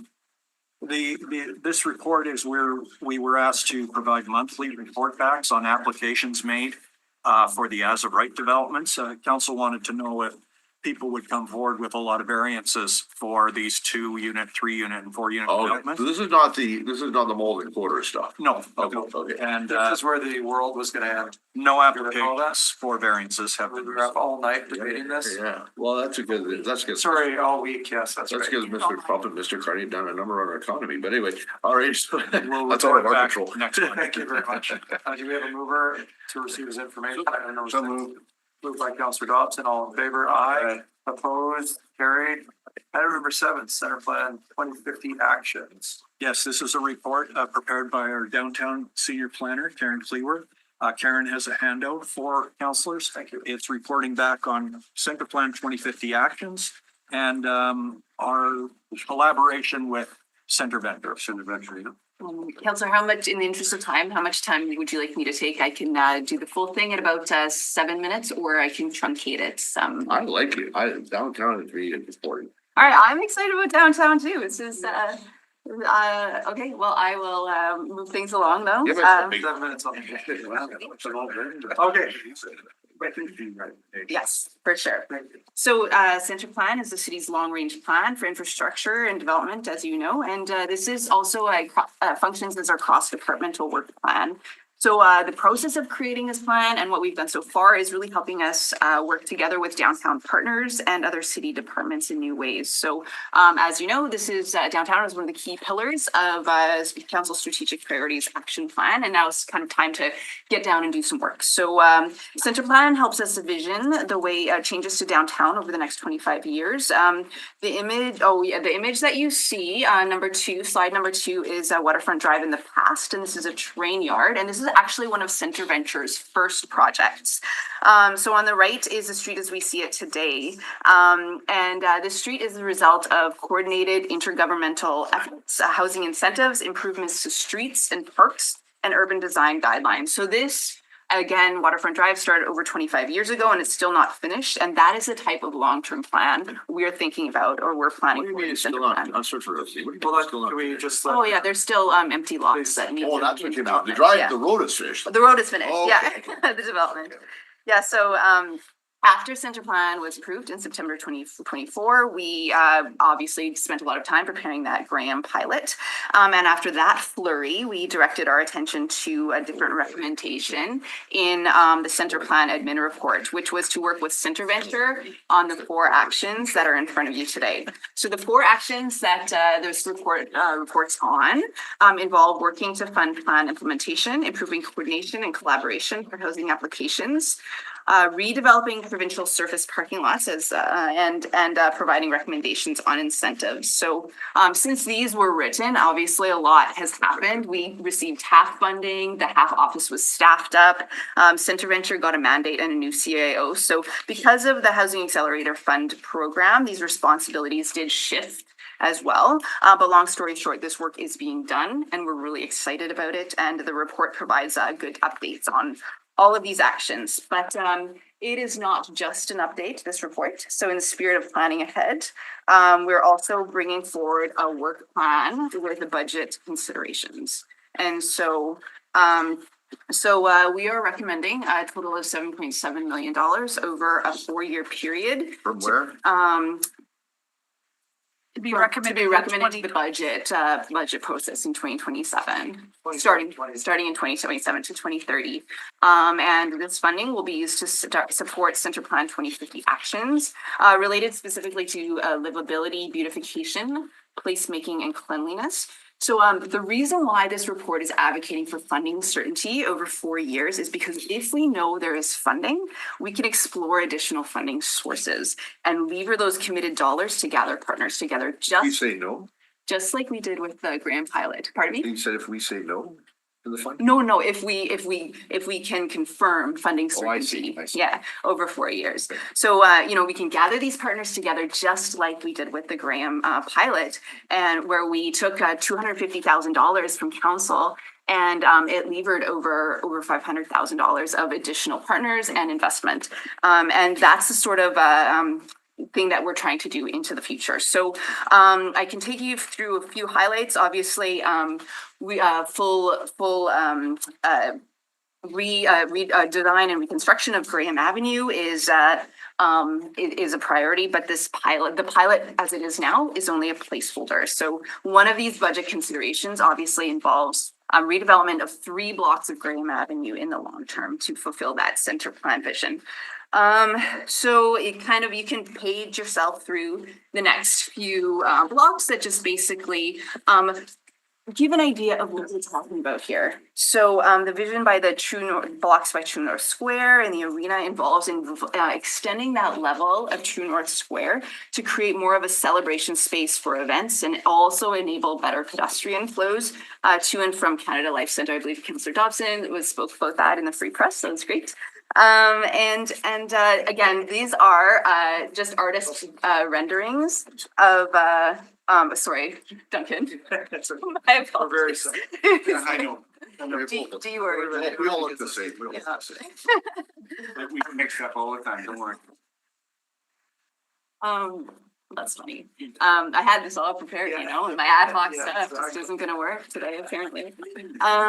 So yeah, just to be clear though, these visionings, these renderings are just artistic visionings of this space. These are not plans for the space. We are requesting money to create those plans and the final drawings. And so if you move along to it's just a note that New Public Space would really support the investments that have been made and will be made in the area. This area is really exciting right now. We have Waywinney Bagakanagan, we have the redevelopment of Portage Place, and we have a whole bunch of streets right in this neighborhood that are set to be reconstructed over the next 5 years. So we are going to see a neighborhood growing and changing in a different way according to center plan principles in the future, and Graham Avenue is absolutely part of it. And these folks, they need a backyard, and this is what Graham Avenue could be. So moving on to the rendering by Holy Trinity Church. So that's slide number 12. The vision for this block does involve more green space, which is in line with the park strategy to create more public spaces downtown, as well as the council's strategic priorities action plan. And so again, for this, with the city investment, we could explore additional funding opportunities to match city contributions. And obviously, we do know that center plan is more than just Graham Avenue, and downtown is more than just Graham Avenue. So additional budget considerations that we have involve taking those next steps to create the Exchange District Festival Campus, where we will work to streamline approvals and processes, add temporary items like planters along Arthur and Albert to support events, festivals, and general pedestrian activity in this area. So number 14, pictures slide. Just a note, the Exchange District, this festival campus is an important thing. Exchange District is a National Historic Site, and it's our gem. And we want to test ideas here and make the investments needed to keep drawing people to this space. So on that final 2 slides, other investment opportunities outlined in this report involve completing plans for Broadway that have already been put forward. Moving forward, a 20-year-old proposal from a community member for a neon sign museum like Edmonton has, which would be really exciting. Restarting a program to help bring more pedestrian lighting to both public and private spaces, and providing increased funding to these organizations for more proactive cleanup activities. So this is our proposed work plan.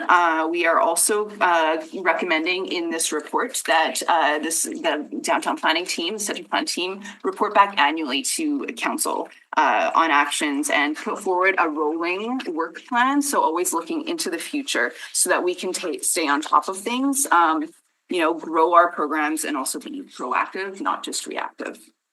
So in conclusion, that Graham pilot really taught us, again, that with a bit of funding commitment, we can capitalize on opportunities and partnerships and lever additional funding to make an impact. So we would look for the opportunity to continue that way of operating into the future with center plan implementation. There is exciting momentum happening downtown. We heard it through the State of the City address, and we have a plan now, and it just needs to be implemented. So there's the right team.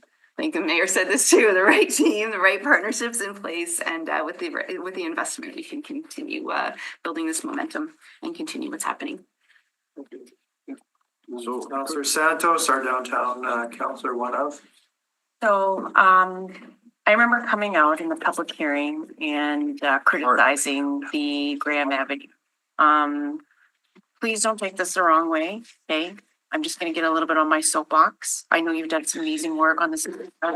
It's not picking on you or the department or anything, but I'm having a really hard time understanding the vision of Graham Avenue.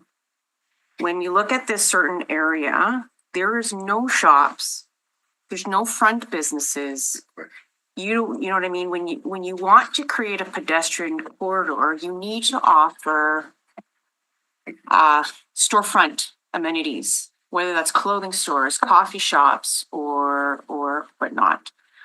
You can even look at it right now on Google Maps. It doesn't really offer much. So in my mind, and this is not trying to be critical of the department, you noted in here, investment highlights Graham Avenue vision. Graham and Hargrave could look like the future with True North Square Plaza extending across the intersection. So I'm not picking on True North. I know they bring in a lot of entertainment and stuff like that, but if people are going to go watch a show or if they want to do something, they're not going to go here to shop and eat and buy something. They're going to go to the Exchange District because that's where all the restaurants are. That's where all the amenities are, and then they're gonna walk over here. So I'm really having a hard time seeing and understanding the vision of people going to be here, except only during times when there are events, hockey games. But it's not really like, you're not really servicing the people who want to be here to, do you know what I'm saying? So it's very hard for me to understand the vision. Don't get me wrong, I'm gonna support the report going forward. But I just really wish there would have been more of an effort into the Exchange District and the Festival neighborhood. We have the shops there, we have, you know, businesses in the storefront, more on the Albert, Arthur, Bannatyne, King, and Princess. Like, that is where the shops are.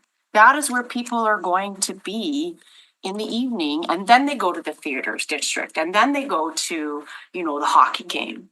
Right. And sorry, get on my soapbox. I don't expect you to respond, but I do really have concerns that we're going to be spending tons of money here. I see there's $3 million set aside, and it's still going to be a dead zone like it was last year.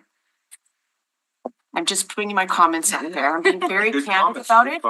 And it's not, yeah, you know, we've done a lot of thinking about this, and absolutely, I think that when people have pedestrian mall in their mind, they do go to Europe. You know, their mind goes to Europe. Their mind goes to, you know, cobblestone streets, closed streets, no traffic. You know, the shops, all of the shops and the restaurants, which is lovely and it's amazing. But this is not that, right? I think what we are doing is trying to increase park space and amenity space for people downtown. And you have a core business and entertainment district that with a growing residential population that needs, you know, space, public space. So this is a linear park and plaza. This is not. So can I challenge you right there? Yeah. It sounds like a special interest group is getting an amenity that is not benefiting the entire downtown. It's benefiting one entity. And I'm not putting words in your mouth, and I'm not criticizing the big conglomerate that is downtown in the Shed area and the Exchange District. I'm sorry. My blood is boiling here, and I think, again, like I said, I would support this document, but I would prefer if there was more investments in the Exchange District. I see there is a ton of investment, and I see that. I'm warning, I'm cautioning that I see the writing on the wall, and we don't have shops here. We're just picking one entity that has done amazing work in this community. However, it's just servicing the entertainment, like the Shed. You know what I'm saying? I hear what you're saying. I think that also what has to be included in that, before we go to Mr. Beecher, is that Graham Avenue became an option when transit came off. It was not a part of the plan before. It was going to be a dead zone street. So I hear what you're saying. Yes, there is $1 billion asset sitting in that arena, but in fairness, there would have been an empty street with nothing there. So I don't disagree with you. We've had conversations So then I asked the question of Center Venture, what are you going to do to promote storefront businesses on Graham Avenue?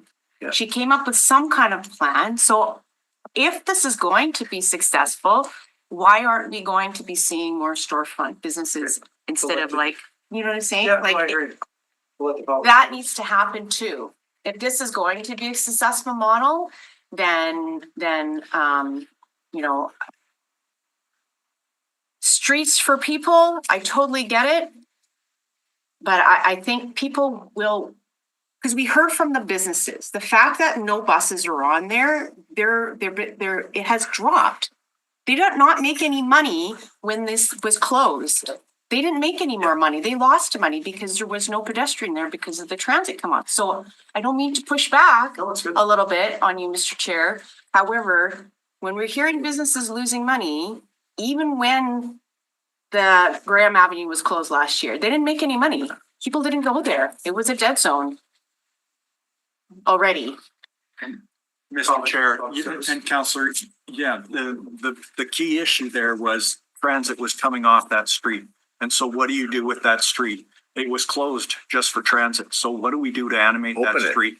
What do we do to that Open it. street to Really make easy. to make it alive again? And also we're looking at potential future residential development that can come forward now and happen along Graham Avenue. And as you bring more people, we expect more retail and more shops to open, but That's our director. We're gonna make it easier for business here to have open up retail front store main level. And I don't see that here right now, unfortunately. Absolutely. So what you're seeing here in front of you is a request for the next 4 years. This is a long range plan that, center plan is through 2050. And these are just the first kind of baby steps as we start to build up. One of the concurrent planning initiatives that's going on right now is the Green Space Master Plan. And as part of that State of the Landscape report, which Councilor Santos advanced through a number of different avenues, that we did look at downtown green space, and it has the smallest access to green space per capita downtown than anywhere else in the city. And that also happens to be some of our lower income areas, as well as some upper income areas as well. So it is, it's trying to level out that access to green space. And unfortunately, there aren't that many options for downtown green space unless council wanted to do some things like turn parking lots into green space like Edmonton has done. And then there would be a plethora of those options. I know that Center Venture is also in dialogue with the province to talk through the possibility of some of those surface parking lots being transitioned into residential with activated first floor of retail and other services and restaurants, and that would all be part of this. So right now, what you're seeing is the very preliminary first steps. But you're right, councilors, we have a very long way to go. These are just the beginning. I think another important part of the Graham Avenue initiative is the downtown planning team have put forward a number of different grant applications, including one that is currently studying the feasibility of district energy along Graham, which could then help fuel a number of surrounding buildings that would go further into downtown, including ones that have charitable delivery. And so, that would also help implement some of these ideas as well, should that feasibility study come back positive. I have some comments. I'm waiting. Yes, please. Okay, I'll be quick, but I'm gonna also just go through it. Some of maybe some repetitive from Councillor Santos said, but that's more of a statement. Number one, I agree. It appears this report, out of the 7.7 million over the next 4 years, I've added up 4 million of it is on the Graham Avenue work. Either directly beside the True North Center or on a little bit a block over, which means that we are providing a subsidy to one industry in one part of the downtown. And yet we don't seem to want to put the entertainment tax on the table when it comes to negotiating their lease. When I last checked, that entertainment tax negotiation was done when they had the Moose. They now have a professional hockey team playing out of there, and they were sole source to Professional hockey team. well, they were sole source to casino as well by the province of Manitoba, and they were sole source to Fourplex with $12 million of subsidies for the province of Manitoba out in Hailey or your area, councillor. And I just think I'm prepared to look at that as long as we know that that is something that should be considered. Number two, the exchange district, 100% Councillor Santos is right. We have a National Historic Heritage Site. In 1985, I went to Montreal and they got tons of money to turn their old Montreal around. And we're still waiting for ours. Some 40 years later, we got on a dime of, oh no, Parks Canada is prepared to stand up in this committee and say, don't knock down that building. It's a National Heritage Site. Well, where's your money? We have nothing from them. All right, number two. When it comes to a lot of the report here in terms of the money, a lot of it, I hear what you're saying, 10.7, but a lot of it's existing budget money. Number four, I'm jumping around here. Parking lots to the director's point, I agree. Why can't we look at the provincial lands just to take a step back? Center Venture. Center Venture was created with a $10 million loan from the city of Winnipeg, which was supposed to be paid back. That was land value. We set up a land bank. They were supposed to develop the land and the money was supposed to come back. We waived that because they never did. We gave them a gift, basically, and that was promised to council the money would come back, never did. Now, I'd like to see what the province is gonna come to the table with their land and federal government there. They got a lot of parking lots downtown. Not to mention that, we got a lot of private parking lots. Is expropriation negotiation on the table to create key nodes for parking and parks, because the downtown is one big sea of cement. Just jumping quickly, Mr. The Bay, you mentioned it, but the mayor didn't mention all these wonderful projects in his speech today. He mentioned Chief Daniels Court, but he didn't mention the Bay project itself, which I find interesting, but I'm not so much because it's gone from 130 million to 310 million and nobody's calling for a forensic audit on what's going on there. And we went through a public inquiry with less on that with the police headquarters. That was given for $1 when the University of Winnipeg wanted it for $1 to do something amazing that we're not doing. But anyway, food. I'm the chair of the Winnipeg Food Council. You want people that residing in the downtown, they need grocery stores. I don't know if that's in here, if it isn't, or if it's kind of down. We need to get key places for food for people. Rapid transit. I hear what you're saying, that we lost Graham Avenue because of transit, but the mayor just announced he wants to do land assembly for LRT.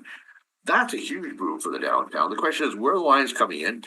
Do we really want to spend money on Graham? Is that where the future rapid transit should be going? Or is Graham Avenue should be turned back to cars and we put the rapid transit line going down east and west on a street that still clears through, that wouldn't go through the middle of the bay, right? Because Graham would go through the middle of the bay and the other end as well. You got a historic building there. Well, there's York. Maybe we should be looking at York instead of Graham. All I'm saying is that there's a lot of stuff in flux and we're spending $7 million because of one special interest group, as I'm thanking my colleagues for. And then finally, I would make a point. Winnipeg Parking Authority. Winnipeg Parking Authority has done more damage in the last year to the downtown by the fact that they have decided to remove all the pay stations. Okay. And now you got to think, if I have to think, I don't have to think to go to a shopping mall in the suburbs. I just drive there. I'm parked. Now I got to think when I go downtown, do I have the app? Oh, I don't have the app. How do I pay? Am I going to get towed? Am I going to get charged? You know what? I'm just not going to go downtown. You got to make it easy to go downtown, not hard. That should be on the top of the agenda with the Winnipeg Parking Authority to get there. You know what? But anyway, those are just some thoughts. I like the green space master plan, but also just final thought. I found it interesting that truck route on the transportation master plan got added back on a Plessis where you got thousands of people living on the other side. But then all of a sudden where nobody's living, it's been removed on 2 streets in the downtown. And I don't know if there's horse trading going on with the trucking association, but I have a feeling it probably was. So anyway, I just want to put those things on the record. I think this is good, but we really need to go back to the past to go to the future, in the sense that we had $10 million, but we need to reinvigorate the land bank. That will give you money, more than 7.7 million. If we can identify parking spaces, and I'd be happy, I've said to Rochelle Squires, I'd be happy to work with her, and yourself. But I mean, it really if we want to really get Center Venture going again in a big way, they need more than the 7.7, especially with some of the money's already been earmarked for other groups, organizations, what I can see here. And again, we're piecing off. There's so much potential, as Councillor Santos says, in the Exchange District that we're just right. I agree with you. I've often looked at Arthur Avenue, and I thought, wouldn't this be? I remember when we went to Montreal in '85 as a kid, and there was a street, I forget, and my aunt sang, just a gigolo and all the stuff, street performers and everything. It was amazing, right? We don't have that here. We haven't had it here for years yet. It could be in the heart of the Exchange, and it should be. But anyway, thank you, Mr. Chairperson. I appreciate your time. Thank you. Any other comments at this point in time? No, but I can vote against it. She can't. She's a little more. I can vote against symbolically. Anyway, and I will. Not because you didn't do anything wrong, but okay, you did well job. Did a good job. So, but to send a message on all these issues. And I got to lose my function thing. Well, I used to wait. All right. I got my real. Okay, so I'll move the public service recommendation, receiving information and refer. No, that's, the action items? Yeah, the action items, public service recommendations. 5 recommendations. 5 recommendations. Oh, quick question. I'm sorry. What's happening with the church, St. Mary's? I hope they're not knocking it down. St. Mary's? St. Mary's across from the old hotel. Is there anything going on there? Or? Not that I know. Okay, good. Yes. Okay, good. You're moving the public. I go there for construction sometimes. That's the way, if you don't mind. People do a lot. Councillor Santos, thank you. I appreciate that. Items 1 through 5, public service recommendation. Moved by Councillor Santos, all in favor? Aye. Nay. 1 in opposition. That motion carries 3-1. Move on to item number 8. This is a housekeeping item. I'll move it, Mr. Chairperson. Public service recommendation. Any comments from the public service that committee should be aware of?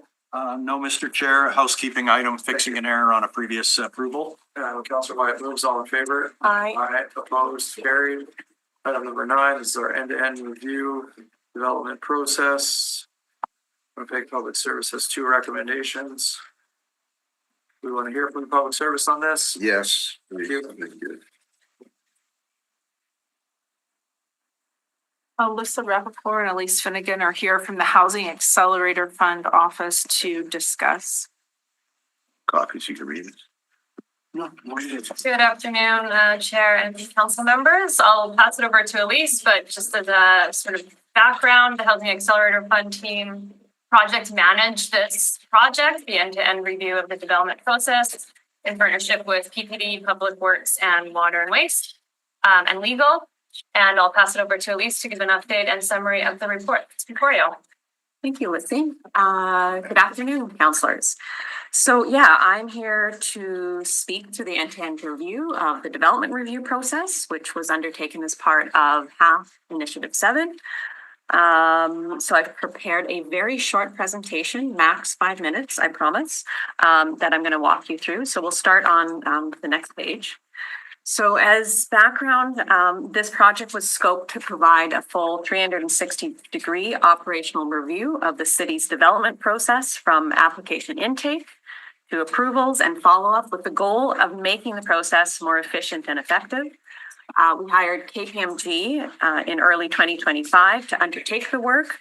And as Lissy mentioned, oversight was provided by an interdepartmental working group with reps from PPD, Water and Waste, Public Works, and the HAF team. So next page. So for the admin report itself, it's divided into 2 sections.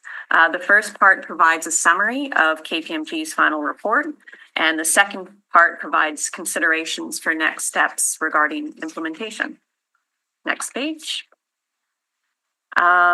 So KPMG's final report covers a lot of information, including background on their research methodology and findings, but the bulk of the report focuses on a set of 27 recommendations, which KPMG has grouped into 3 different categories: accelerating, transformative, and supporting changes. So they define accelerating changes as moderate impact initiatives designed to build and or speed up improvements that are already in progress. So an example of this would be the work that's already underway on the zoning bylaw rewrite.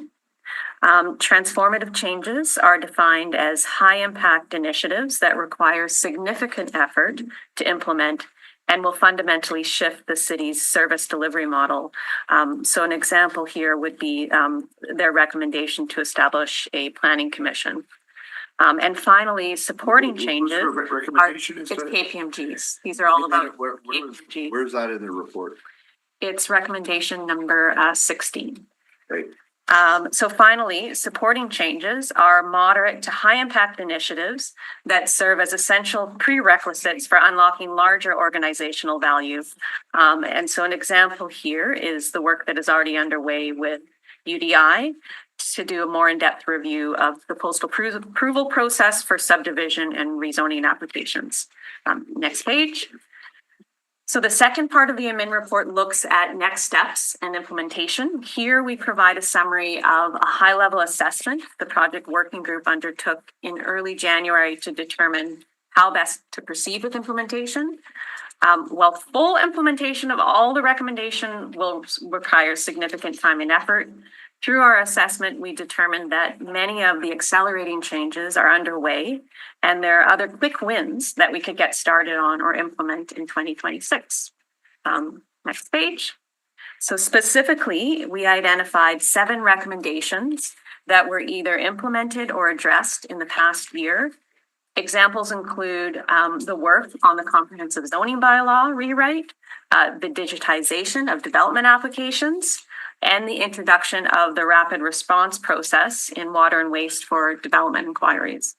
Next page. We identified 7 recommendations that could be implemented or advanced in 2026 either using existing resources or minimal additional resources. An example here again is the work that's already underway with UDI to do a more in-depth review of the post-approval process for rezoning and subdivision applications. Next page. So through our assessment, we identified 14 recommendations that require further review and assessment. These recommendations can be considered by departmental staff through engagement with process improvement teams and brought back to council for direction in future. Next page. Out of the 14 recommendations, we noted that 3 of them should only be addressed following the completion of the zoning bylaw rewrite, as they are so closely linked to the contents of the zoning bylaw. An example here is KPMG's recommendation to use AI to assist with application screening and preliminary application review at the zoning intake phase. Given that we're set to have a new zoning bylaw in the not too distant future, we think it makes most sense to hold off on this recommendation rather than, purchase and program AI software according to the contents of our current zoning bylaw. For KPMG's recommendation regarding a planning commission, this has to wait as there's already an existing council decision from March of last year tied to the governance review that directs us to postpone any further consideration of a planning commission until 1 year after the completion of the zoning bylaw rewrite. And then finally, the last page. In the admin report, we've included a recommendation asking for council direction to do a more detailed review of KPMG's recommendation to implement a new pre-application process, which they're calling a voluntary pre-submission consultation process. We've included this request, noting that the old pre-application process was removed by council in 2024. And I'll just note that for this new pre-application process, KPMG are suggesting that it be strictly voluntary, available to more application types, and involve a meeting between the applicant and city staff instead of only a written letter. So this brings us to the end of my presentation. Thank you very much. Councillor Wyatt? When was KPMG hired to do this? They were hired in January of 2025. January of 2025. Yeah. And okay. It started work in February. February 2025. And then what was the process in terms of engaging with stakeholders? So yeah, they had a pretty robust engagement process. They specifically, and they listed here, they engaged with over 25. Where are you reading from? Oh, I'm reading from my admin report. It's on the 3rd page. Is it in here? Okay. It's, so over 25 industry representatives. And what page is that? It's page 3 of my admin report. Here we go, page 4 in ours. Summary of KPMG's final report. Okay. 25, go ahead. Yeah, so 25 industry reps.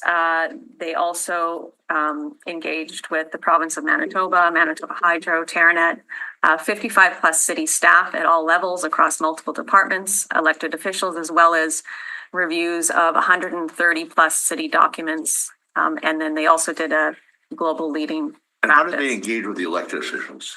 It was an interview. An interview? Yeah. With who?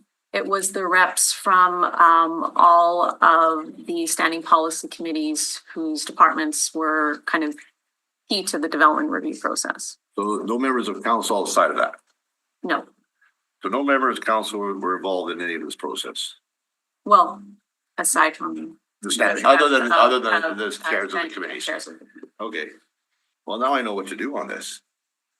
I mean, you have a report that's making massive recommendations for massive changes.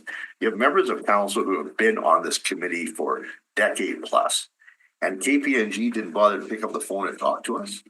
Not to mention councillors who actually have to vote on development planning processes in their ward at every community meeting. And you're telling me that we should be going forward with even recommending one recommendation, never mind the rest? That's pretty arrogant. I'll jump in here. So the report that you have, the appendix. And elitist. Pardon? Arrogant and elitist. So the KPMG report is attached to our report. At this time, the public service is just making one recommendation. No. Even if one recommendation, you're putting us on the road here. Don't try to fool me. I know how it gets on the road and once the train starts going, there's no way to roll that track back. Right now, even though I'm the one making decisions on planning decisions all the time, at community committee, and Councillor Dobson, Councillor Santos, right now, technically UDI has had more input in this report than we have. Maybe Councillor Santos is accepting because she's the chair of a committee, but Councillor Sharma and others, I don't know if she was consulted, she is a speaker, but maybe she wasn't. If she's the same lot. I mean, that's really concerning. That UDI has had more input in this report with KPMG than elected members of the council. We're dealing with these issues on a weekly basis, daily basis, especially if you have growth in your ward, God help you. Good luck. I wish you well if you're in a ward where it's nice and quiet, nothing happens in, it's like some of the inner city wards compared to mine. But, you know, I just find this insulting. This is totally insulting. Okay, I hear you, I hear your insult there. Well, I hear that you wanted to be engaged in the report. Well, But the only recommendation I'm that too busy putting out fires to try to say, by the way, aren't you consulting with us? You know? I would thought that would have been a given. the I only can't support recommendation we're this. putting This forward is is bad. essentially to still come back to council for any plan that comes forward. And the public But you've already service got your plan. won't be You've already got your implementing plan. You've already got your recommendations plan. without. You've already got your plan. Well, write me down as against it. I'm gonna wait to vote on it, so you, or send it back. You've already got your plan. How can you not consult with us on development processes? Members of council who deal with it all the time. I mean, I didn't realize Kevin Klein won the last election. Now we're recommending a planning commission. I'm sure you could be happy to hear this. I guess he's running this. You want the answer from the public? No, I'm not interested. They don't want my feedback. Why should I want theirs? Any other questions? What a great way to end a good meeting. It was going well. Okay. No other questions, movers? No. Any questions? Two recommendations by the Winnipeg Public Service. One being to implement recommendation number 19. Taking away the planning decisions, might as well just be a coffee holder. That's all we'll be here. Okay, anyways, I'll move the Winnipeg Public Service recommendations. Does it stop here or does it go to council? EDC? Okay. EDC and council. Okay. You just be here. Councillor White has more opportunity to review it and change his mind if he's been consulted with, would be further down. What was the motion? But anyways, we'll move forward on the public service recommendation because it goes all the way to council, so. Yeah, I know, you've been consulted, I haven't. So the public service will be directed to report back no later than September. Just decide to council by half, and it's easier that way. Implementing recommendation number 19, which is implement a voluntary pre-submission consultation process in time for referral of 2027 budget process. That is the lone recommendation coming from the Winnipeg Public Service on this report. All in favor? Aye. Opposed? Nay. Councillor Wyatt recorded in opposition. That motion passes by a vote of 3-1. Moving on. Item number 10, conversation of the former Aubrey bus loop. Oh, this is one we're looking at. Space and urban dog park. I do have a motion for the committee to consider if you'd be interested in. Oh, okay, sure. Being circulated. Did you circulate it by email? I'll have the clerk forward this to you. I'll send you one, yeah. Okay, and then the one from Gord, and then there was another. Yeah. I don't. Or is it short? You can just read it. Read it out. with Sure, the your- whereas your- is Yeah. remain, consistent, I could just read it so that, and then public service can comment. Former Aubrey bus loop site, generally known as 139 Aubrey, is no longer in use in Winnipeg transit operations. City usual process prior to any decision or disposition or change. In the use of city owned property is for the real estate branch of the Planning, Property and Development Department to circulate the subject lands to relevant city departments and stakeholders to confirm whether there is any current or foreseeable civic/program interest in the lands. And it is understood at this time that Winnipeg Transit does not anticipate requiring the site after the end of 2026 and whereas residents in the surrounding neighborhood, including the Wolseley community, have identified interest in a number of uses, including additional accessible green space and or other community serving uses for the underutilized municipal lands. Therefore, be it resolved that the Standing Policy Committee on Property Planning and Development direct the Winnipeg Public Service through the real estate branch of the Planning, Property and Development Department to undertake a formal circulation of the former Aubrey bus loop to confirm whether there is any current or feasible civic requirement for the property, including but not limited to transit and other relevant civic departments / agencies, and to document the circulation results for the committee's information prior to any recommendation being advanced regarding the property's future use and or disposition, and that the following completion of the circulation noted above or concurrently where feasible, SPCPD direct public service to engage with local community stakeholders to identify the potential future use of the site, which may include but is not limited to parks and open spaces and or dog park, and to include engagement discussion and high level considerations such as planning / rezoning pathways, likely approvals, and any other constraints, servicing access, environmental remediation considerations. And it will be resolved that verbal update to SPCPD within 90 days of the date of motion. Status outcome of real estate branch circulation. I think we can trim this down. Yeah, please and thank you. So my understanding is you're requesting the public service to do an internal circulation of the loop. I can so that they can. Yeah, layman's terms. We'll direct the public service real estate branch to circulate this. Okay. Come back to Here. Come back to this committee with a report on possible uses. Does that imply that community engagement is?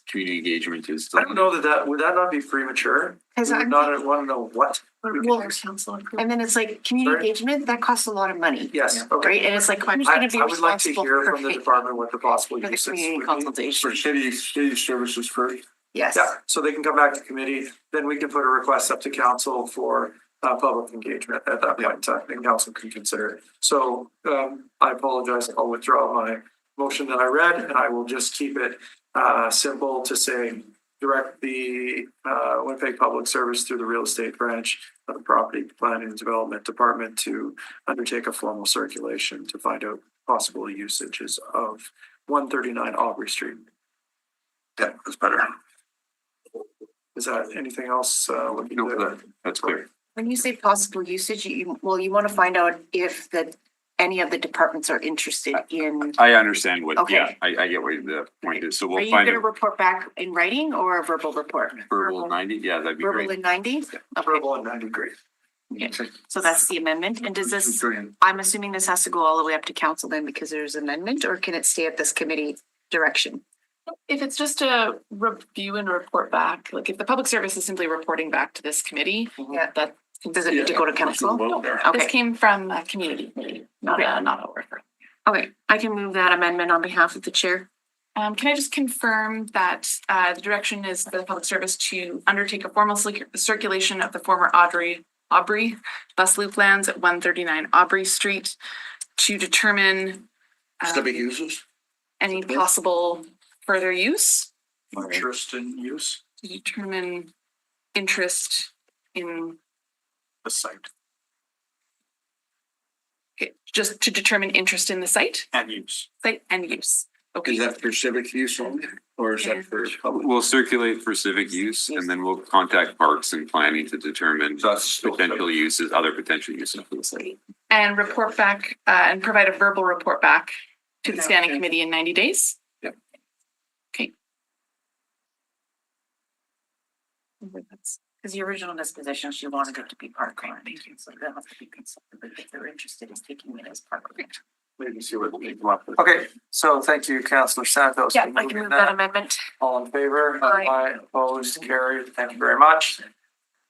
Item 11 is an extension of time. It's a small error in just simply, I believe the clerk has it on the map. We just had two different numbers. They weren't consistent. So it's Diaz said, 224, and I think the map also referenced 12 of 23, so Yes. simply just want to Oh, you correct want that to map, so add that, the map? yeah, just Do so you need there's an no, amendment? yeah, just amending the map. What's the wording for amending the map? Yeah, you can concur in the recommendation of the community committee and we can just note that That's right. the map has been revised. We'll replace it with a revised appendix A to correct that file number. Okay. So As moved. stated by the clerk, Counselor Santos moves, all in favor, aye. Opposed, carried, that's item number 11. Moving on to items 12, 13, and 14. You do have on item 13, the committee recommendation was not to concur in the city center recommendation, but is there appetite to move the three items omnibus? Which one's 12, 13, and 14? 12, 13, Oh, you guys don't want to hear anything on the secondary plan? No, you guys are good? You don't have questions? Okay, well, then I'm happy to move the, all three of them. I'm interested in whatever we, if we want to speak to it, then that's fine, but if not. Well, I've spoke at length at LSWK, so, and I'm happy to move it forward. I was just, if there was questions from Councillor Wyatt or Councillor Dobson for the administration, but, seeing none. Mr. Chair, the Point Douglas Neighborhood Plan, it was a 2-year process, considerable engagement. There was no opposition at the public hearing. All the city departments were involved and have signed off on the plan. A traffic impact assessment study was submitted, a servicing study was submitted. And yeah, we're recommending it move forward to council. It's a great plan. Questions? We have members of the public service if there are. Okay, seeing none. Call the question on items 12, 13, and 14. As recommended. Councillor Sanchez is moving 12, 13, and 14 to concur on the community committee recommendations for all three. Yep. Yep. All in favor? Aye. Opposed? Carried. Thank you very much. Any other new business at this point in time? Seeing none. Move to adjourn. Move adjournment. Moved by Councilor At Sanchez. 3:46. All in favor? Aye. Opposed? Carried. Thank you very much. We'll see you back for the April meeting of the Standing Policy Committee on Property and Development. We are adjourned.